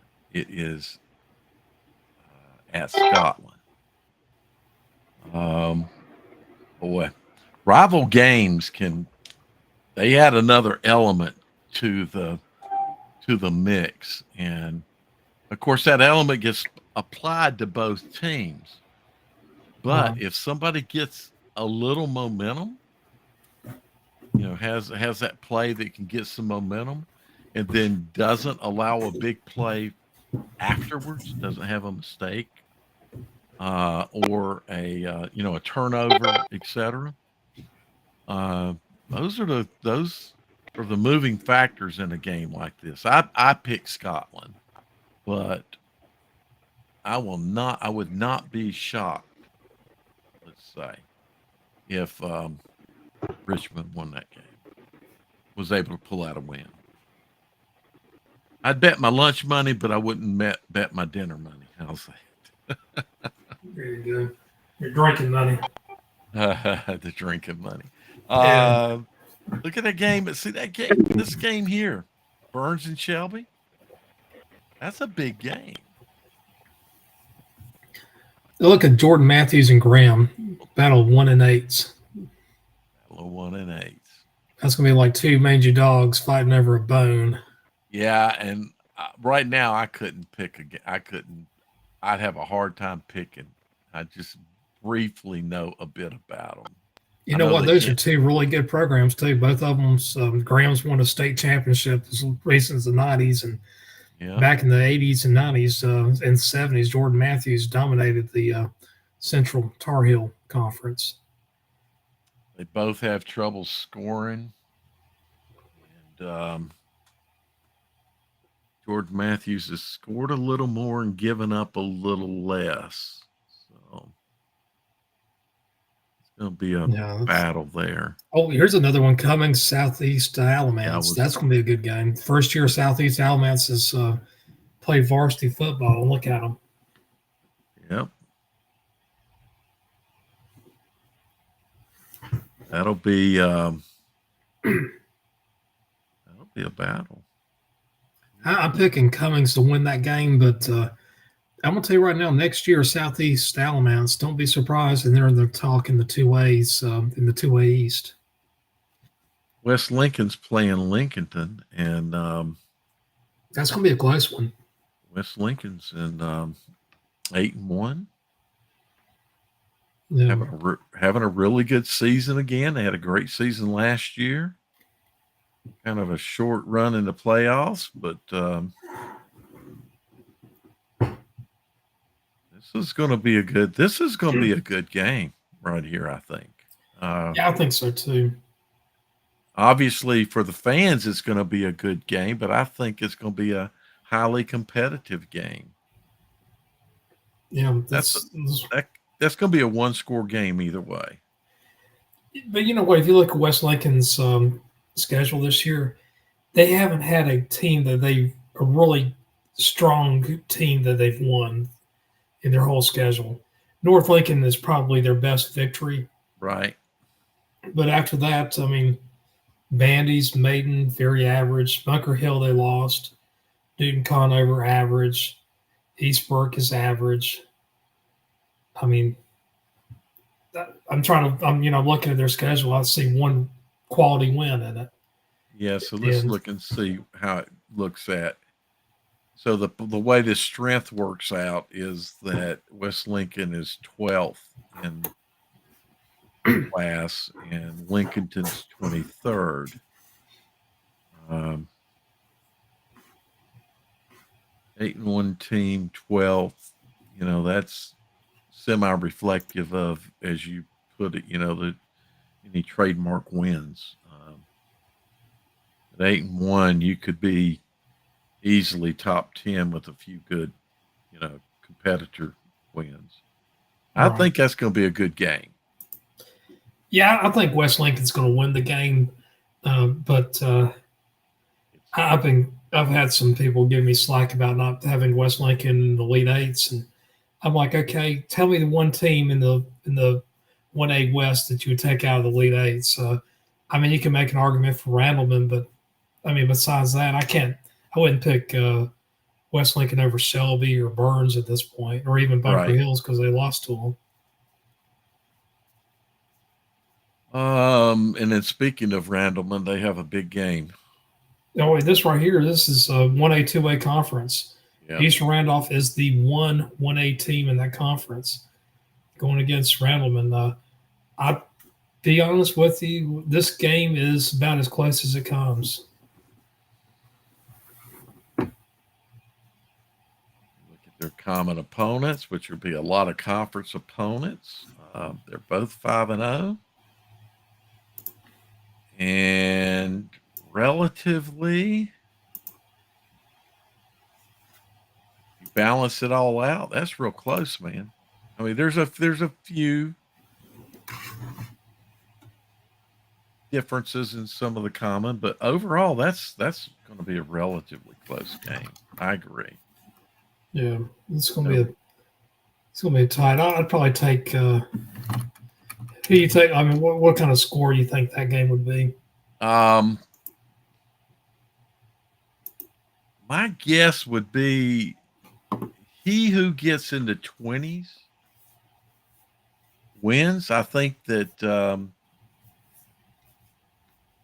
I don't think the game would get up into the 30s. I don't either. Middle 20s might be high. I think it's going to be a 17-14 game or something like that. And I'm going to pick Eastern Randolph to win this game. Okay. Yeah, I think if anybody gets into the 20s, that's your winner. Yeah. Under 20, it's going to be really close. You said 17-14. I can go with something like that, 17-14, 19-18 or, something under in that range. And I Right. think if anybody cracks 20, that'll be they will without question. I don't think both teams are getting to 20s. I'll just say that. I agree with you. I 100% agree with you on that. Skull and Wes Henderson. Wes Henderson should win that game. How Tuscola? I don't know. That's just don't talk about him much this year. No, we don't. Um, Nothing North else I see. Gaston. Look at that. 5-4. One against South Point. I remember getting slack about not having South Point in my top 5 in the Yeah. 3As and Yeah. By Jeff. by Jeff. By Jeff. And Jeff's probably not watching because I don't believe we're on Facebook. But I mean, I don't blame him for Jeff taking that position, but no, we are. We must be on Facebook now. Yeah, I added Facebook in, and it. I guess it pushed it out, so that's good. It's just not running schedules well. I'm sorry. So yeah, Jeff was all over you about. Oh, you can't have South Point in that top 5. I can't say it like Jeff, but yeah. I wish I had a Jeff little witty comment about that. Murphy and Cherokee. Murphy will win that game, I think. Yeah.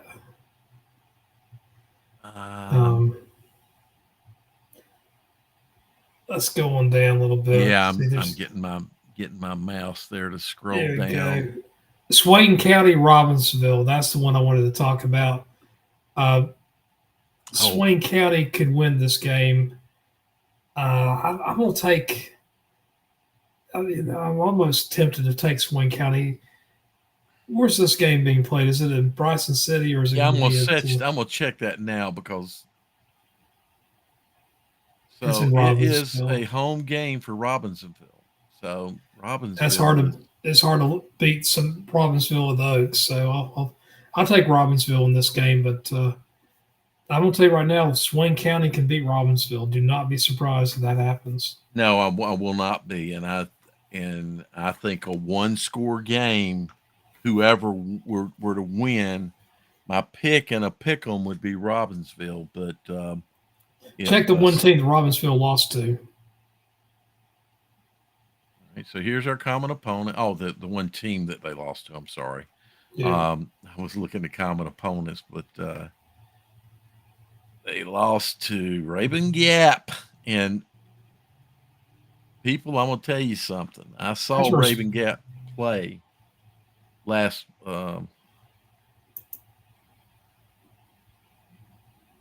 week. I'm sorry. I didn't even get a chance to talk about it. Raven Gap might be the best football team I've seen play in North Carolina. They do play in a North Carolina association, the NCISAA.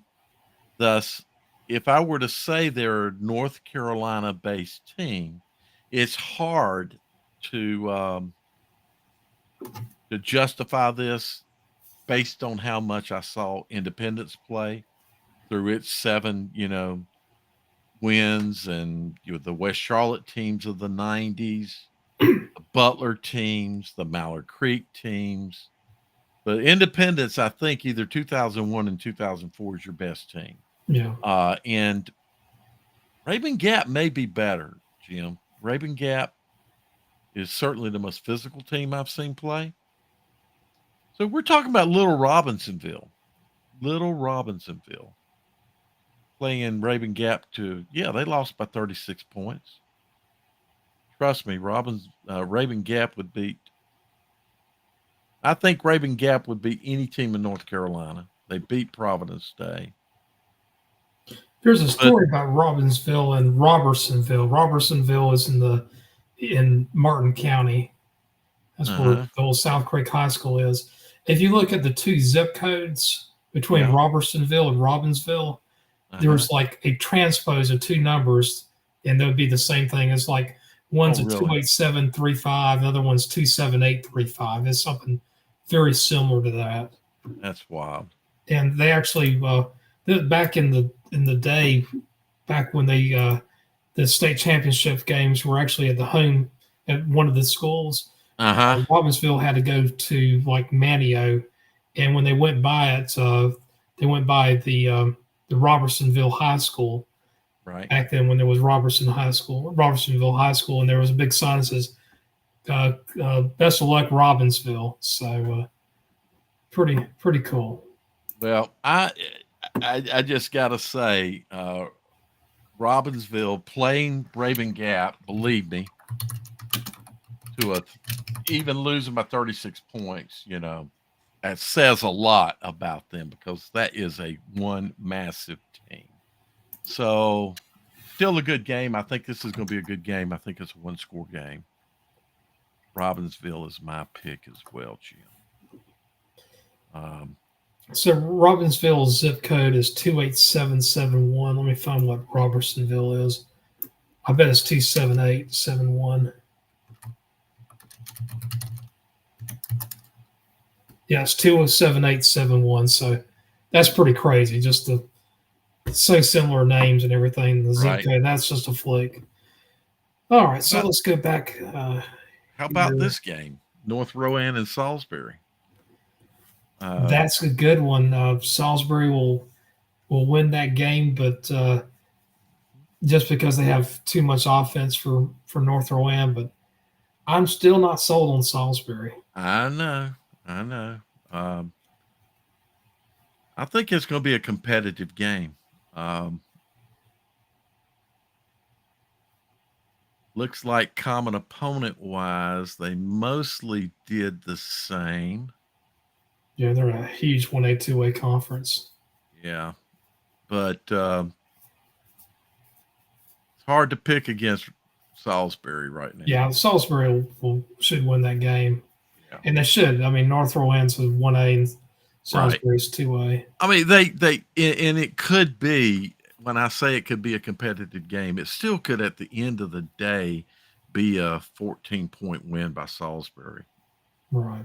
Or more, who knows what happens in the game. That Lee County, Southern Lee County versus Southern Lee, that should be a good one. And I might go down that one. I don't know. Okay, since you might go down to it, let's look and see how they look to common opponents.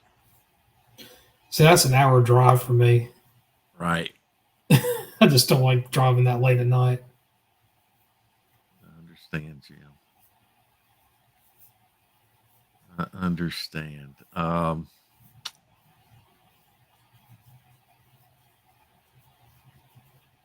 They both give up a fair amount of points.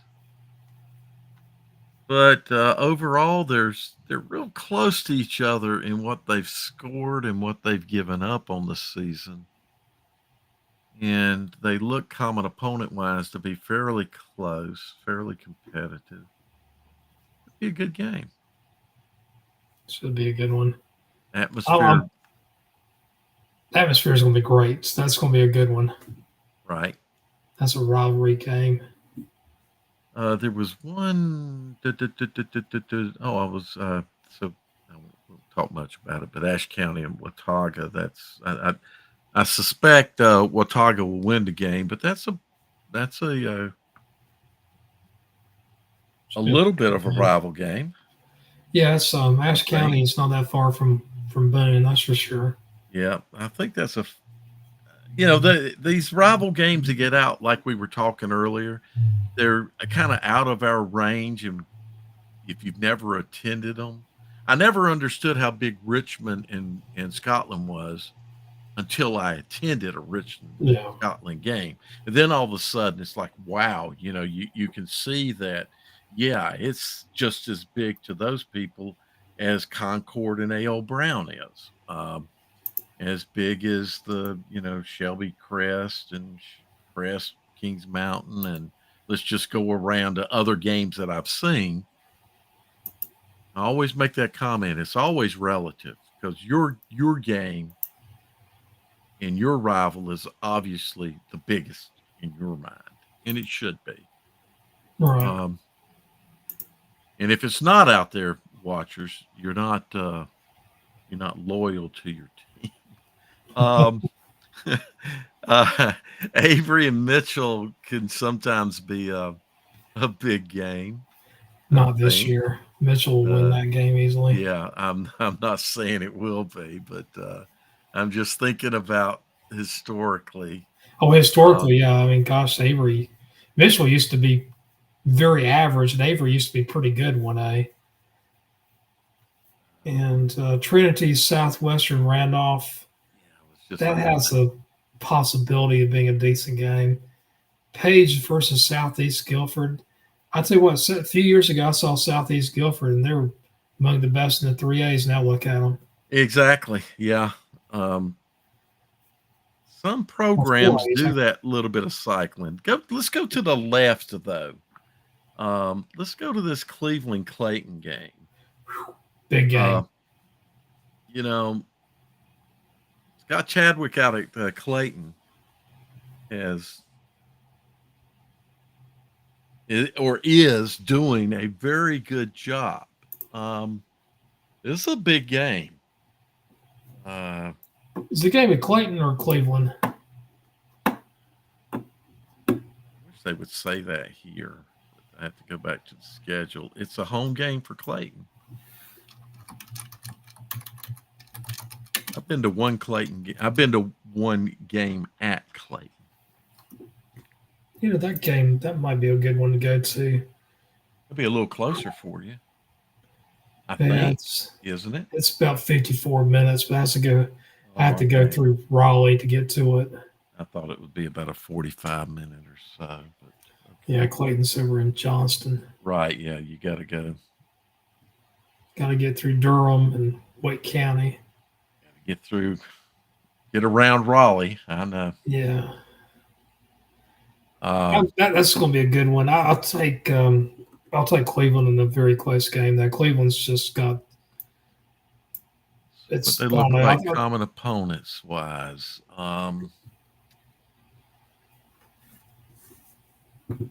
Southeast Raleigh game. I'd like to know what happened there because Clayton had a hard time scoring on Southeast Raleigh. It looks like Cleveland didn't have any trouble at all. I wonder if something happened to Clayton because all of a sudden Southeast Raleigh and Garner. That was back That's in the end of September, so maybe they've gotten a little bit better since, a little bit more yeah, maybe I consistent. don't know. That's it. It could be because there could have been injuries, player not playing then, or yeah. But those two games kind of stick out as Well, I'll tell you one thing: Gardner was playing better at the beginning of the season than they have recently. So part of that has to be the Gardner side of it. Southeast Raleigh, I have no explanation whatsoever because they've been pretty consistent, been very right, average, consistently average. I just think Cleveland has so much raw talents right right. now, and it's I, it's the, going to be hard for Chadwick to win.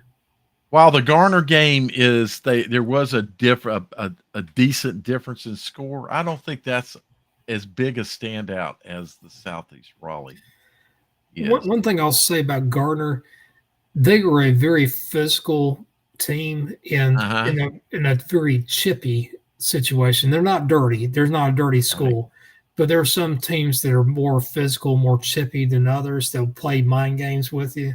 Right. And I saw a very average Garner team get into the heads of the Millbrook team. I mean, basically rent free. Right. And they were down by like 17, 20 points and ended up winning the game by 3. And they had no business winning that game. Gotcha. So, Well, football is matchups, and there just may be some things, obviously, earlier in the season, but also it just may have been better matchup for SER than right. it was against Cleveland for Southeast Raleigh. I've been to I think 3 games, if I remember correctly, at Southeast Raleigh. 2 of them was seeing Garner play. Seeing Southeast Raleigh play Garner. So I'll tell you what I wanted to do, Dale. If we got any more games we need to look at, pretty much look at. I just want to look at the Elite Eights before it got too late. Yeah, let me take a quick look at what people have said to see if there's any comment we want to highlight. Let me turn this off. Garrett ran away. Jeff was the first one, I guess, to get on. He has a friend. Okay. They don't play twice. So when you were talking about Bessemer City and Cherville, right? Jeff threw out that. I didn't know that these people were on then. And Jeff and I talked earlier about going to this game together. And Jeff, I think I'm going to, if you're still listening, I'm going to the Butler Independence game. I would like to go to this game, but I want to see Butler in Independence because Butler, without question, is a contender for 4A title, and Independence is what I'd call a dark horse. Here we got Des DePrez says Kings Mountain will need to play a ball control game against Crest and play contain against Crest quarterback. Also need to have a great special teams game. So really, I think, and that as far as contain is concerned, that's going to just play right into that front of Kings Mountain defense. And ball control, it's always good if you can, a high-scoring team, if you can slow them down with your offense. But you have to be careful about getting out of your own rhythm of offense. Right. Which can happen.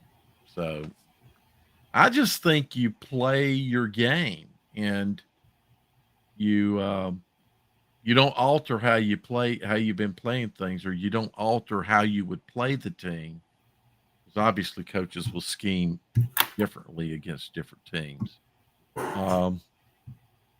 He says, Crest, on the other hand, needs to stop playing to the level of their opponents. See, I don't know. You might say that if it happens once or twice,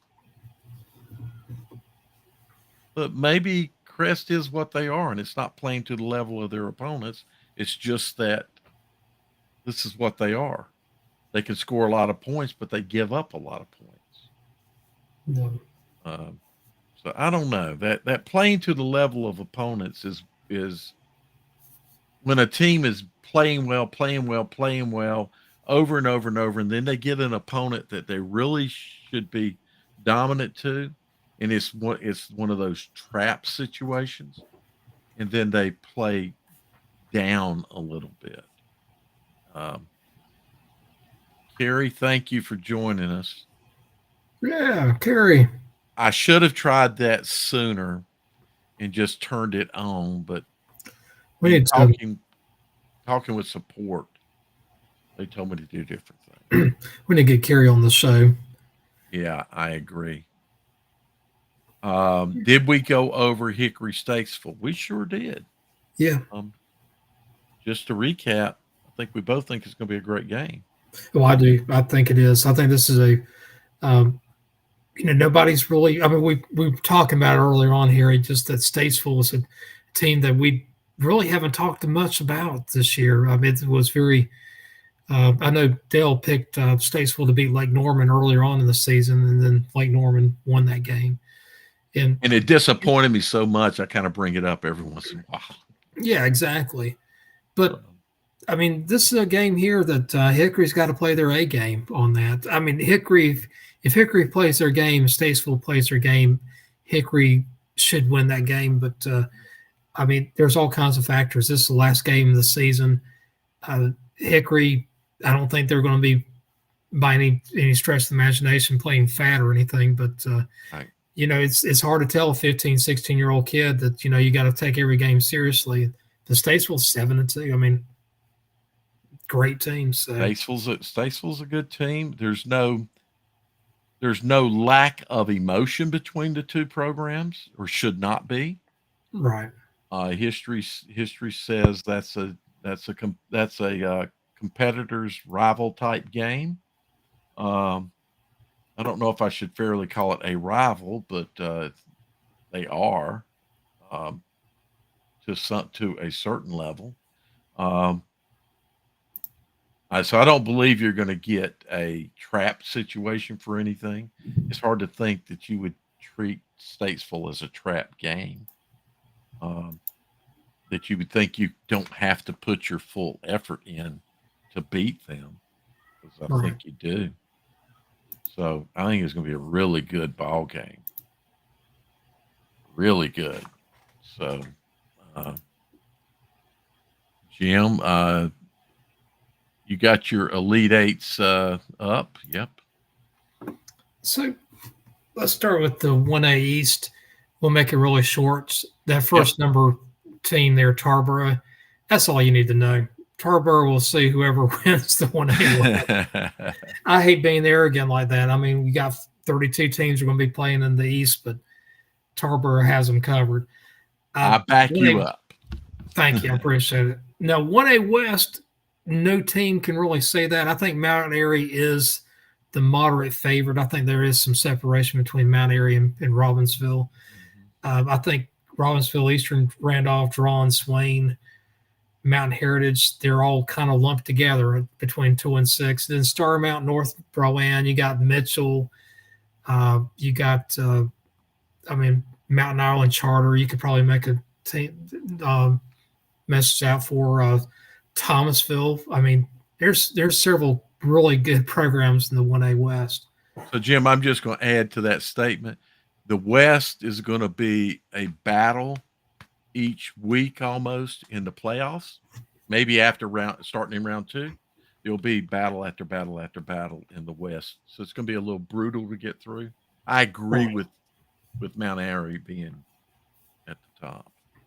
By week 3, there's not going to be any easy games for any team in the West. So let's go to the 2A East. I know there's going to be some people that are kind of surprised right here that Walls Rose Hill, they've lost 3 games. They've lost to Clinton, who is number 1 in the 2A East. They've lost to Havelock, who is number 2 in the 3A East. Mm-hmm. And they've lost to Hoggard, that is 3 in the 4A East. Right. So just really good team. Northeastern, really Wallace Rose Hill, Northeastern, East Duplin, Hereford County, roll them all together. They're pretty much all even. You can actually make an argument the Nash Central West Craven should be in that group also. 2-3-7, they're pretty close to each other. I think there's some separation. I think Southwest Edgecombe is really the best of the rest, but I won't say it's a sizable difference between Clinton and the rest of the gang, but it's not as big as Tarboro and the rest of 1A. But I agree. Clinton's got a couple score advantage over all the other teams at this point. And then let's look at the 2A West. This is a tough place to be in here. I got people upset that I have Randleman in the top 8s, and they're undefeated. Right. I mean, I did move Shelby up. I think Shelby's better than Burns right now. And I think they're just a teeny bit better than Bunker Hill. I think Shelby and Salisbury are pretty even. Right now, though, I think Monroe is the best team. Breesville is a step behind. And then Salisbury, Shelby, Bunker Hill, Burns are all kind of there. And Forest Hills is a little bit, and Randleman, you can throw West Lincoln in there, East Gaston, you name it. They're kind of the next of the rest, best of the rest. Yeah, I agree with all that. I think Monroe's the team that's going to come out of this. Yeah. Shelby is very worthy of where you have them put. We talked about this earlier. Their tough starting schedule, etc. So I think that looks good, Jim. And this too will be a battle after battle after battle as we get a couple weeks into the playoffs. It's going to be brutal to get through this. So 3A East, 71st is the team to beat. And I will say this, though, Havelock, Scotland, Southern Alamance, Southern Nash, Northern Nash, Cape Fear, Jacksonville, all these teams are really all kind of rolled up there together. I mean, there's not really that much difference between those teams. Eastern Alamance, you can throw them in there. I'm going to say there's probably 10 teams that could rival 71st as being the second best team. Uh-huh. Right now, I think 71st is a moderate favorite over the rest of them. Exactly. This group here, Scotland, probably be the one team that I would worry the most if I was 71st. Yeah, that could be your dark horse. And Jim, I think of the Eastern teams that we obviously compared against 2A and 1A, especially. This is a tougher group of teams to get through to make it to the state championship. This will be a battle. Yeah, not to say the next group's not going to be a battle, but yeah, this is a battle. Yeah, I mean, if you look at like the 1A East, Tarborough's not going to break a sweat. Clinton, right. They pretty much have pretty much smooth sailing, probably the third or fourth round. Yeah. I don't think 71st can say the same thing. But let's look at the 3A West. Dudley, Crest, Kings Mountain, Hickory, J.M. Robinson. I mean, what can you say about all these teams? Dudley, undefeated. Crest, undefeated. Kings Mountain, undefeated. Hickory, undefeated. J.M. Robinson, undefeated. West Henderson, undefeated. But not all. Don't stop there. West Charlotte only defeated by 4A schools. Yeah, 2 Huff and Chambers, 2 state contenders in 4A. And AC Reynolds, I think they have the same thing. They lost to. They had a tough. They lost to West Forsyth. They lost to East Forsyth, and they lost to. I can't remember who else they lost to. Remember they lost to Watauga. Is 4A. Yeah, remember in the RPI their opponent's winning percentage I think was 6.65 if I remember right. Yeah. Right. And it was one of the best. So yeah, you can't discount that with AC. I think that's going to be a big, hard gauntlet to get through. Oh yeah. I'm still picking West Charlotte to win it. West Charlotte has a ton of talents, and I think 1 through 7 or 1 through 8, or I don't think there's not much difference between Dudley and AC Reynolds. To be honest with you, every one of these teams have their own special strengths and also not going to say weaknesses, but areas where they can improve as the season goes on. Right. Crest is still improving. Exactly. every game. I just skipped right over Hickory, and I shouldn't. Hickory's going to be they're going to be a tough out. I mean, I'd love to see Hickory and West Charlotte playing like in the third or fourth round. I would too. I think I'd enjoy that game better than the High Brighton game last year. Could you imagine going like the day after Thanksgiving and going up to Hickory and see them take on West Charlotte? That'd be a fun game to watch. Yeah, it would be. So that 3A West, it is the Wild Wild West. I mean, that's going to be it's going to be a doozy. Now the 4A East is really starting to shape up quite a bit. Roseville to me is the best team. They beat Wake Forest 75-27. You know the last time Wake Forest gave 75 points up in a game? Tried never. That is huge. Wake Forest is known for their defenses. Uh-huh. And they gave up 75 points in Roseville. their Roseville's quarterback had over 400 yards of passing with 3 minutes into the third quarter. I mean, And that's just phenomenal. Roseville beat who at the start of the season? They beat Butler. Exactly. I And, mention this because this has got to put them in the mix for a real state championship. So the one team Roseville lost to go ahead. is Grimsley, number one team in the 4A West. Yeah. This is this is not a bad program right here. No, not at all. The East is really shaping up right now. I'm going to tell you, I think the top five, probably the top four programs are really, I'll say I'll say there's probably an 80% chance that one of these top four programs will win the 4A East. I think everybody else after that, Cardinal Gibbons, Clayton, Leesville Road, Jordan, I think as you go on, it's probably less and less chance of one of those teams winning the East. Not saying it's impossible, but yeah, Jim, the way I would put it, without not meaning to be disrespectful, but they will need some things to happen for them. They're going to have right. to always play their best game. And maybe even not play their best game, but play their best game they played this season. Not Right. playing the best they can play, but play better than they've played so far to be able to compete at that top. That's what's going to have to happen. No low penalties, no turnovers, all that stuff's going to be critical. See, Cardinal Gibbons, I think, could beat Rollsville, but it would take one of these things where there's a bad snap on Rollsville, or maybe a quarterback throw a pass to receiver, tips their hands, the defensive back hits it and runs it back for a touchdown. One of those fleet plays.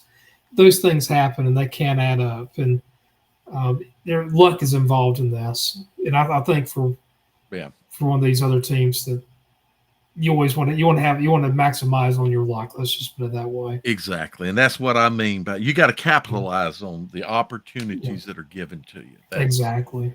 And for them to win, they must capitalize. They're going to need opportunities to be presented, and then they're going to need to capitalize on them. Otherwise, I don't think they can. I don't think they can win these. And truthfully, in the top four, I'm gonna say right now, for the longest time I had Pinecrest 3 and Hoggard 4, and I switched it. Be honest with you, I think there's a little bit of separation between Hoggard and Pinecrest right now. But really, because I still have a higher thought about Pinecrest. But, they're a tremendous team. They'll be undefeated, or they should be undefeated. I forgot who they played in the last game of the season, but right, they should be undefeated. Cardinal Gibbons, Clayton, very good teams. Clayton is one of these teams that they're not going to beat themselves. You're going to have to beat them. And same thing with Leesville Road. Jordan, so help me, it seems like the last few years, the later you get in the season, Jordan plays their best football. I mean, last year they should have beaten Newbern in the playoffs, and guess who won the state championship? It was Newbern. Well, so let's look at they had to vacate though. Exactly. So let's look at 4A West. Addicted. This is a wide open right here, man. It's I want to tell you right now, the Grimsley, Butler, Weddington, maybe Huff, but I think those top three teams are just incredible. And I think 4, 5, and 6 are on the next level. And then Mooresville, Watauga, you can throw Lake Norman in there. You can play East Forsyth, West Forsyth, Charlotte Catholic. I kind of put the first 6 teams as a group that's real close, and maybe I should say 5. And Independence has got to earn its way back into that conversation. But I really do believe, because honestly, when not that I honestly believe that those teams can compete with Grimsley. So, especially Weddington, I'm I'm real high on Weddington, and I know Butler beat Weddington. Um, so I don't think there's that much difference between Butler and Weddington at all. Just like you don't. I it don't was think a there's a one big, score game exactly. and there's not that much difference between Huff and Chambers. Well, And I think there is. on the defense side, Uh, yeah, but and I at one earlier, let's say 3 weeks ago, I would have said Huff had the much stronger defense, and Chambers had a better offense. Not much stronger offense, but better offense. But Huff has improved their offense. Now I'm gonna tell you, I think um, Huff might be the best team in 4A West. hmm. We're gonna have to see, but I'm really impressed with where they're at right now, where they have moved the program to this season by improving their offense. Tell you what I And want to see is yeah, Independence and Grimsley play again, like they did last year in the uh playoffs. huh, And anybody saw the Independence play then the season know that they probably had the best team in the 4A right. West.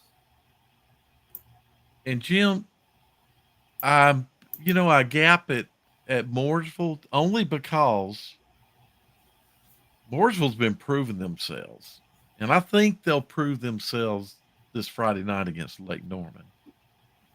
Yeah. How much they'll prove themselves is a question. If they come out with a 3-4 score win, then wow, they really are something. But I'm not yet ready to put them in that group with those other teams. Not saying they can't be there, but That's kind of how I feel about Watauga. To me, Watauga is like the best of the rest kind of deal, like with Mooresville. And do it's you think? Do you really think Watauga's better than Lake Norman? um, I've done the analytics on that. It's pretty darn even, to be honest with you. Where do you have Lake Norman outside of this? Oh, I have them at 9. At ninth, okay. So Yeah, I can and I Tualatin would had I Sun think Valley right up there. right. So I think I would have put Lake Norman above them, but I'm not. Oh, I this is one of those the disagreement between us is not great. Um, no, um, but honestly, I think East Forsyth might be just up there also. It's yeah, so that's the thing, Jim, is these teams that we don't see listed here, there's still a bunch of good teams. yeah, There's going to be battles starting. So there will be some first round battles that are good. gonna be a lot of second round. Myers Park is another team. Well, you got to look at it this way. Chambers is Chambers will not be seated. They're not a number one. They're going to have to be seated on their RPI. So that's going to drop them down lower because Huff plays Hopewell Friday night, and there's no way they're losing to Hopewell. So they will finish with the conference and be the number Oh, one. So you're going Mallard to have Creek, Mallard Creek's another team. I mean, exactly they're Mallard not Creek bad. is down there. We don't talk about them because they've kind of fallen off the face of the earth. Comparatively speaking, So And Jim, though we don't know the full reasons why, but they held Buford to a what was that, a one or a what was the final score in that game? let's see here, Mallard Creek. It was low teens, and it was I'm God, I want to think it was a 10-7. 1 point game. Yeah, 10-7. That was it. And Buford, if people don't know, that's a top 5 national team. Um, Now there could have been reasons because Buford had to travel up and blah blah blah. Yeah, I was at that game that you just brought up, the Gaffney game. I Right. was at the Mallard Creek Gaffney game. Gaffney's a good. Trust me, Gaffney is an extremely good team. they're they were definitely better than Mallard Creek. There was no question about it. Gaffney could give a Chambers a good game. I don't know that they could give Huff a good game just because of the way matchups go. But Mallard Creek Chambers, though. I mean, what do yeah, you? I'm gonna take Chambers probably by 7 to 10 points, but I'm picking Chambers too. I don't believe Mallard Creek can win that ball game, but Mallard Creek's going to be trouble for uh, yeah, a team to face in the first round, as will be Chambers, because Chambers is going to be Chambers are most likely. I don't know where their RPI puts them, but Chambers is number 11 here. But so they you may got have Chambers may have a first round home game, but they're going to face. They could face Mallard Creek again. I mean, it's going to be something like that. Mallard Creek will be on the road. They'll be road And Myers warriors. Park, Myers, you rolled your mouse over Myers Park. That's going to be a tough team in the playoffs. And they're 17th, which means they'll be road warriors. Go to their schedule real quick, just so anybody watching can see this. I mean, they've won what 6 games in a row now. Yeah, but look at their first 3 losses. Look who they lost to and how much they lost. That's a tough game. Very tough game. Sun Valley, they probably would like to play that Sun Valley game. Well, Sun Valley at that point, yeah, they probably would, because Sun Valley has injuries they didn't have then. Sun Valley lost a lot of people in that game or before that game, and in that game cost Sun Valley some players that would have helped them in the Weddington game, secondary players. I think Sun Valley has 4 or 5 defensive starters out on injury. Right. I think that's the number. So that's a legitimate. That was a legitimate Sun Valley team at that time. If they played again today, based on the injuries and all, Myers Park would win. Look at North Mecklenburg. They're kind of a tough team. North Meck plays West Charlotte this week. I think that's right. I think they got West Charlotte Friday night. Yeah, they got West Charlotte. Yeah, and West Charlotte will win that game, I believe. But West Charlotte's North Meck's a so-so team. I mean, that's the thing about it is like they're a so-so team and they're on the bubble. It's same thing like A.L. Brown, Asheville. Yeah, I've seen Page play. To be honest with you, I don't think Page is that good. Ardrey Kell, they're not Catholic. Ardrey Kell's a pretty good squad. Ardrey Kell beat Catawba Ridge. Catawba Ridge, a pretty decent South Carolina team. Look at this here. This is Catholic. Yep. And they lost to Providence Day. No shame in that. Lost to Independence. Really, other than in that Providence Day game, they kind of exposed the fact, at least that point in the season, they could not throw the ball because they didn't. Right.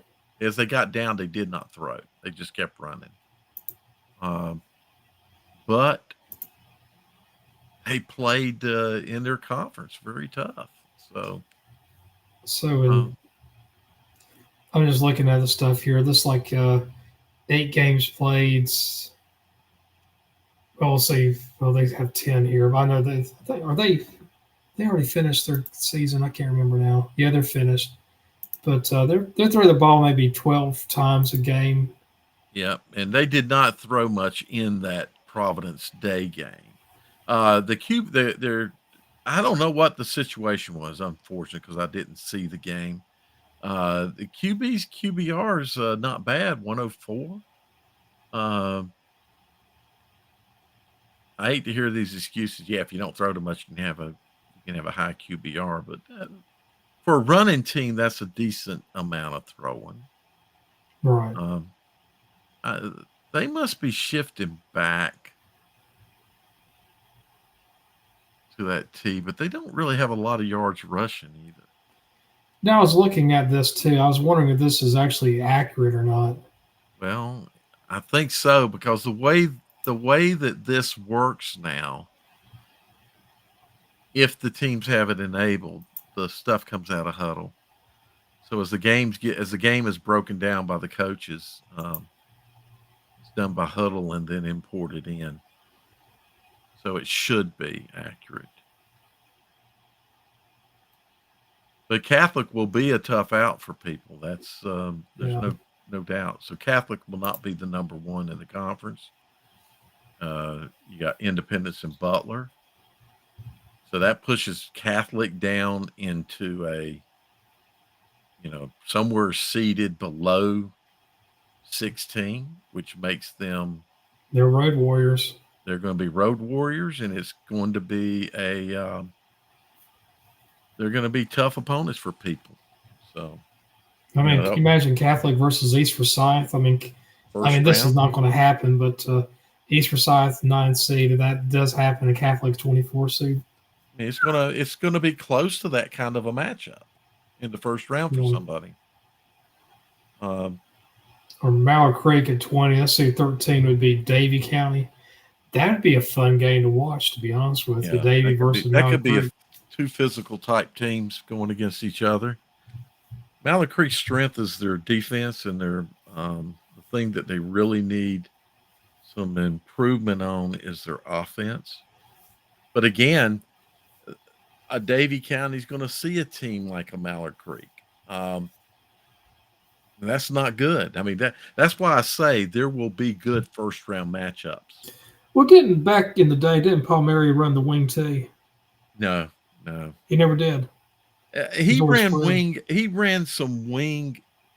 Let's say a kind of a. He did use a wing back, and he did use his tight end a lot. He did run some wing stuff. Was he more pro style? But he tried to be more of a. They didn't run a lot, and they didn't do a lot of the misdirection of the base line on a wing T. But they did utilize the wing back though. I was wondering. For some reason I thought they did run the ball a lot about 10 years ago. Not like they should.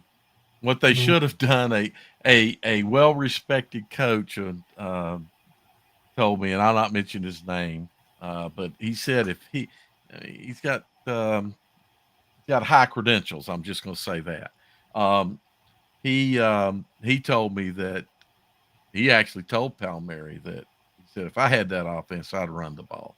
It might even be like a single wing kind of offense because of how big their line is, or was. They still have big kids. So you got Cox Mill. There's some tough teams that's going to be on the road. I'm going to tell you, Ardrey-Kell's not going to be an easy team to face on the road. No, if Independence loses to Butler, they might fall to being a road warrior too. Is there any team in Mecklenburg County that uses the wing T as their base offense anymore? I mean, I don't know if Charlotte Catholic, they've gone to spread altogether now. Well, no, because what Charlotte Catholic, and I believe this is still true, but Charlotte Catholic's base offense has been for almost ever a T formation, and then they go from the T to the wing T and run more wing T. If they got back in their Odo's days and state championship run days, that big kid at running back that went up to Carolina, they would switch to the T formation if they wanted to pound and run. So they would switch and run out of the T versus running a wing T. It But was a more Hood, Elijah Hood. yeah, exactly. That big monster of a running back. Who was it they played? Come on, Dale. They lost in 2006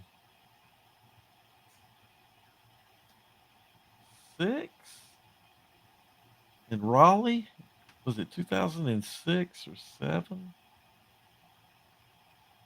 was 4 through 6. I don't remember now.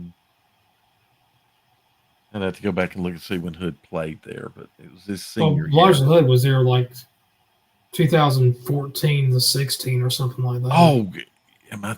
No, You might be thinking about somebody else then. no, I'm thinking about Hood. 2000. Yeah, it Yeah, wouldn't have been Hood. 2000. Wouldn't have been 2006. You're right, but I don't think it was 2014. Let's see, Elijah Hood. Yeah, I've got 10 years off in my years. Might be 2015.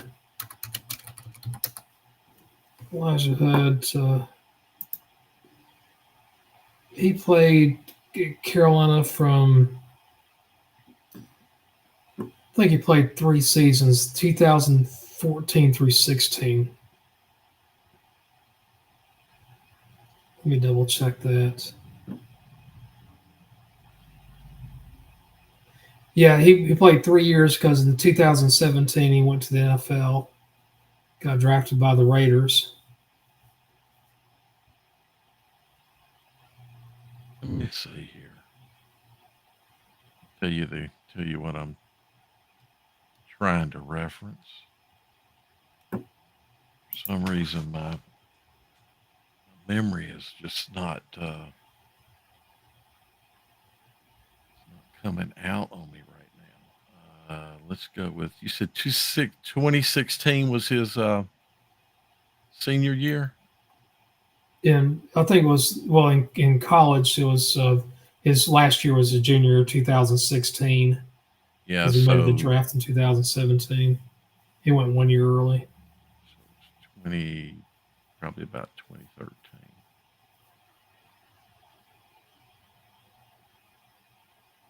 No. I was surprised at his career. I thought he'd have a pretty good career in the pros, to be honest with you.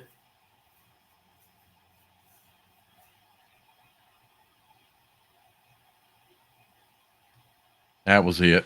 It was the Northern Guilford game. I don't know why I couldn't think of Northern Guilford, but Northern Guilford just ran all over them that night. I forget how many yards Northern Guilford had on the ground, but in that game, they ran a lot. They, being Catholic, switched to the T formation in trying to run. And I remember I was up in the booth for that game. I went up and sat in the press box, and I remember a few people asking about that. What was the formation that they were running? So anyway, they switched to adding some spread to the wing tee. They didn't switch to the spread, but what they did is kind of what, if you remember, the Newsome and really Shuford's the one who brought the offense in. The wing tee with pass to it.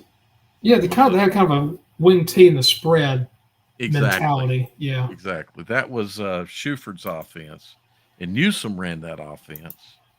And Hale's done that too. Hales did early, but then Hales started changing it and running some I and more veer, and he kind of shifted out of that. Why, I don't know. Uh, there's still elements of it around, but Hales, I think, wanted to have his own thumbprint. Maybe his offensive coordinators that he had wanted their own thumbprints as well. Do you have any teams to run the double wing at all? I don't know of any team that does. 25, 30 years ago, double wing was huge. I know it was. And you don't have any team that does that now.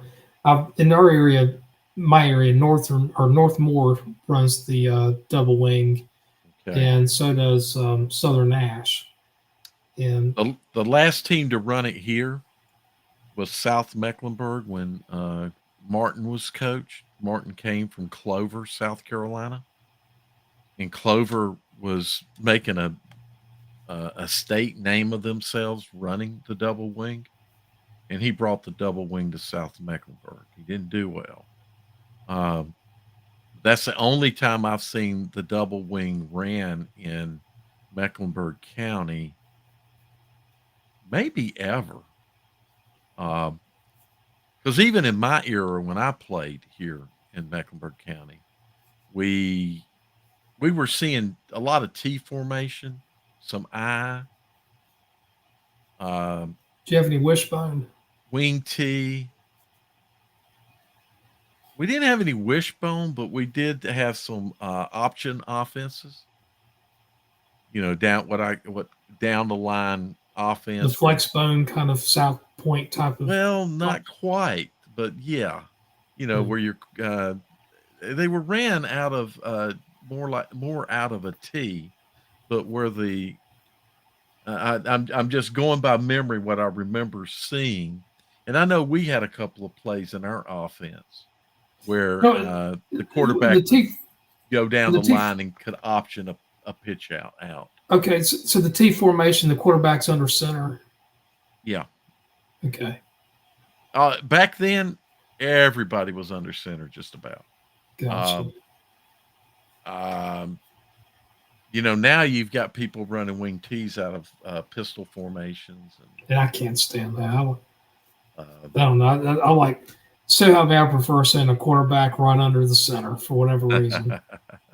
well, if you run a true Delaware wing tee or maybe that Maryland wing tee from the '60s Curly and bird wing '70s, tee or yeah, those obviously are under center, and the plays occur.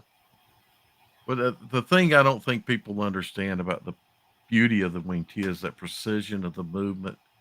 That's just a step behind the quarterback, as movement is taking place back there. That you couldn't have that same effectiveness with a shotgun or a pistol. You couldn't have that wing same tee. effect.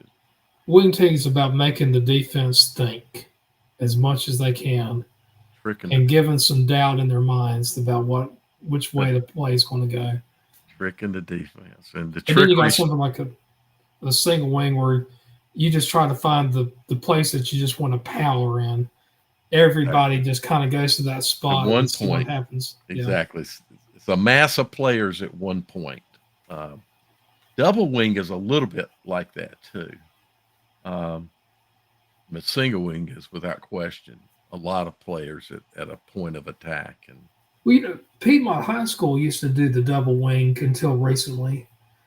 Um, they played. I know they did it up to about five before COVID. They were still doing a double wing, well, and back now, in the 2000s under Rusty Jester, I think they did single wing. I'm trying. Let me remember because we played Piedmont in 2002,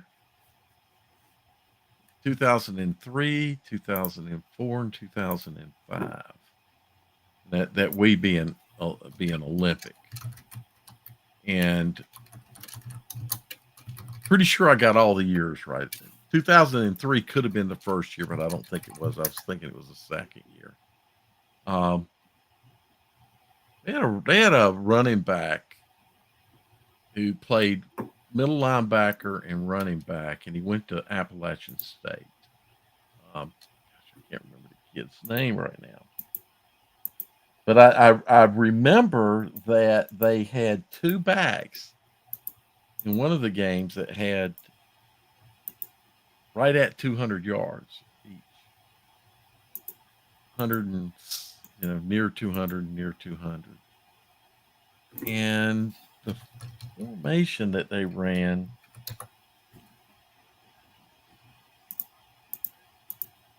It was a lot of two back offense, as I remember.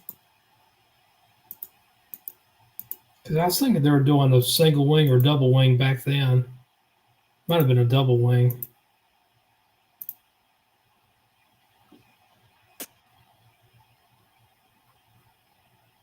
Yeah, I can't remember how much they threw the ball. I don't remember them throwing the ball. I can't really remember any impactful plays throwing the ball. I remember a lot of impactful plays running the ball, and it may have been a double wing. I'm running a doing a I'm sorry, people. Yeah, are yeah. like, why are they talking about a game in 2004 or excuse me, 2003, 2004? We know like Clover or let's see, somebody played back in the. I think it was Clover that played a double wing or But back in. Clover ran double wing up and maybe even after, but I know they were running double wing in the time frame we were just discussing, and a few years later. And then that offensive coordinator came to Charlotte and brought that double wing to South Mecklenburg. Because I remember so many times having to correct people, Langston Works being one, when they would call it out as a wing T. I'm like, there's no the differences in a double wing and a wing T are huge. Yeah, double wing you don't pass hardly at all. Yeah, I I think mean, I you think can pass, but it's not going to be pretty. yeah, because and it's not just because your quarterback's geared more to being a runner than a passer, and you don't really have the skill play. You don't run the same kind of skill players that would be a player that would receive the ball. Um, you really put those positions in to be blockers or a runner. So no, it's not. I think probably Martin probably averaged 5 passes a game if he averaged that at South The Mac. Orange High School used to do the double wing under Pat Moser, Hmm. and that was a pretty offense, and they went to the spread. But Northmore they play a double wing, and both their wings are size of tight ends, Yeah, and then they don't have any receivers. They have two other tight ends, so they're basically it's like an offense with a running back, a quarterback, and yep, four tight ends. And I'm gonna tell you right now, they can make some blocks. I mean, those kids are exactly. big. That's the whole purpose of having those guys there. Yeah, Instead of putting a skill player, a slot or a wide receiver type guy, or a wing back that can also, sprint out and run a route, you put in guys that are blockers and guys that you can give the ball to, and they can run tough. And then you send players that you try to overload is what you try to do. Um, exactly. so yeah, they're fun offenses to watch. But Piedmont may have ran a double wing. What I'll have to do is go back and look at. I do have game film since my son played. I've got game film I could go back and look at sometime and see. I didn't pay attention to the formation that they were running, um, Piedmont, because I don't know, I was more focused on what my son was doing than Yeah. that, I guess. Oh. All Well, Dale, right. I'll tell you what, we about talked for 3 hours, so Oh man, has it been that long? yeah. It has been. Yeah. Oh my gosh. I guess we better call it a night, man. Wow, I didn't realize it's that long. Yeah, we still I have think viewers. I think we may do a selection show with Langston. It sounds like Yeah, so um, so two things, Jim. Langston, we're going to do a selection show, and that's when the brackets are released. But I'm also going to do and it's going to be on Spaces, by the way. Um, I'm also going to do one when the first bracket's released. But that's going to be a Carolina varsity thing. If you have time and you're available and want to talk for a short while, about Yeah. the first release of brackets, then I definitely am gonna do that. Langston just wanted to do one shot. Okay. I'm gonna try to advertise it so we can maybe get coaches. I think there's gonna be a more probability of getting coaches on preliminary brackets than it will be release brackets. Because Right. as soon as they see release brackets, they're going to start scrambling to get film and start watching film and develop their game plans because they're going to be about 8 hours behind their normal routine of creating game plans. Uh, they usually do that starting Saturday mornings. Now it's going to be Saturday afternoon. So anyway,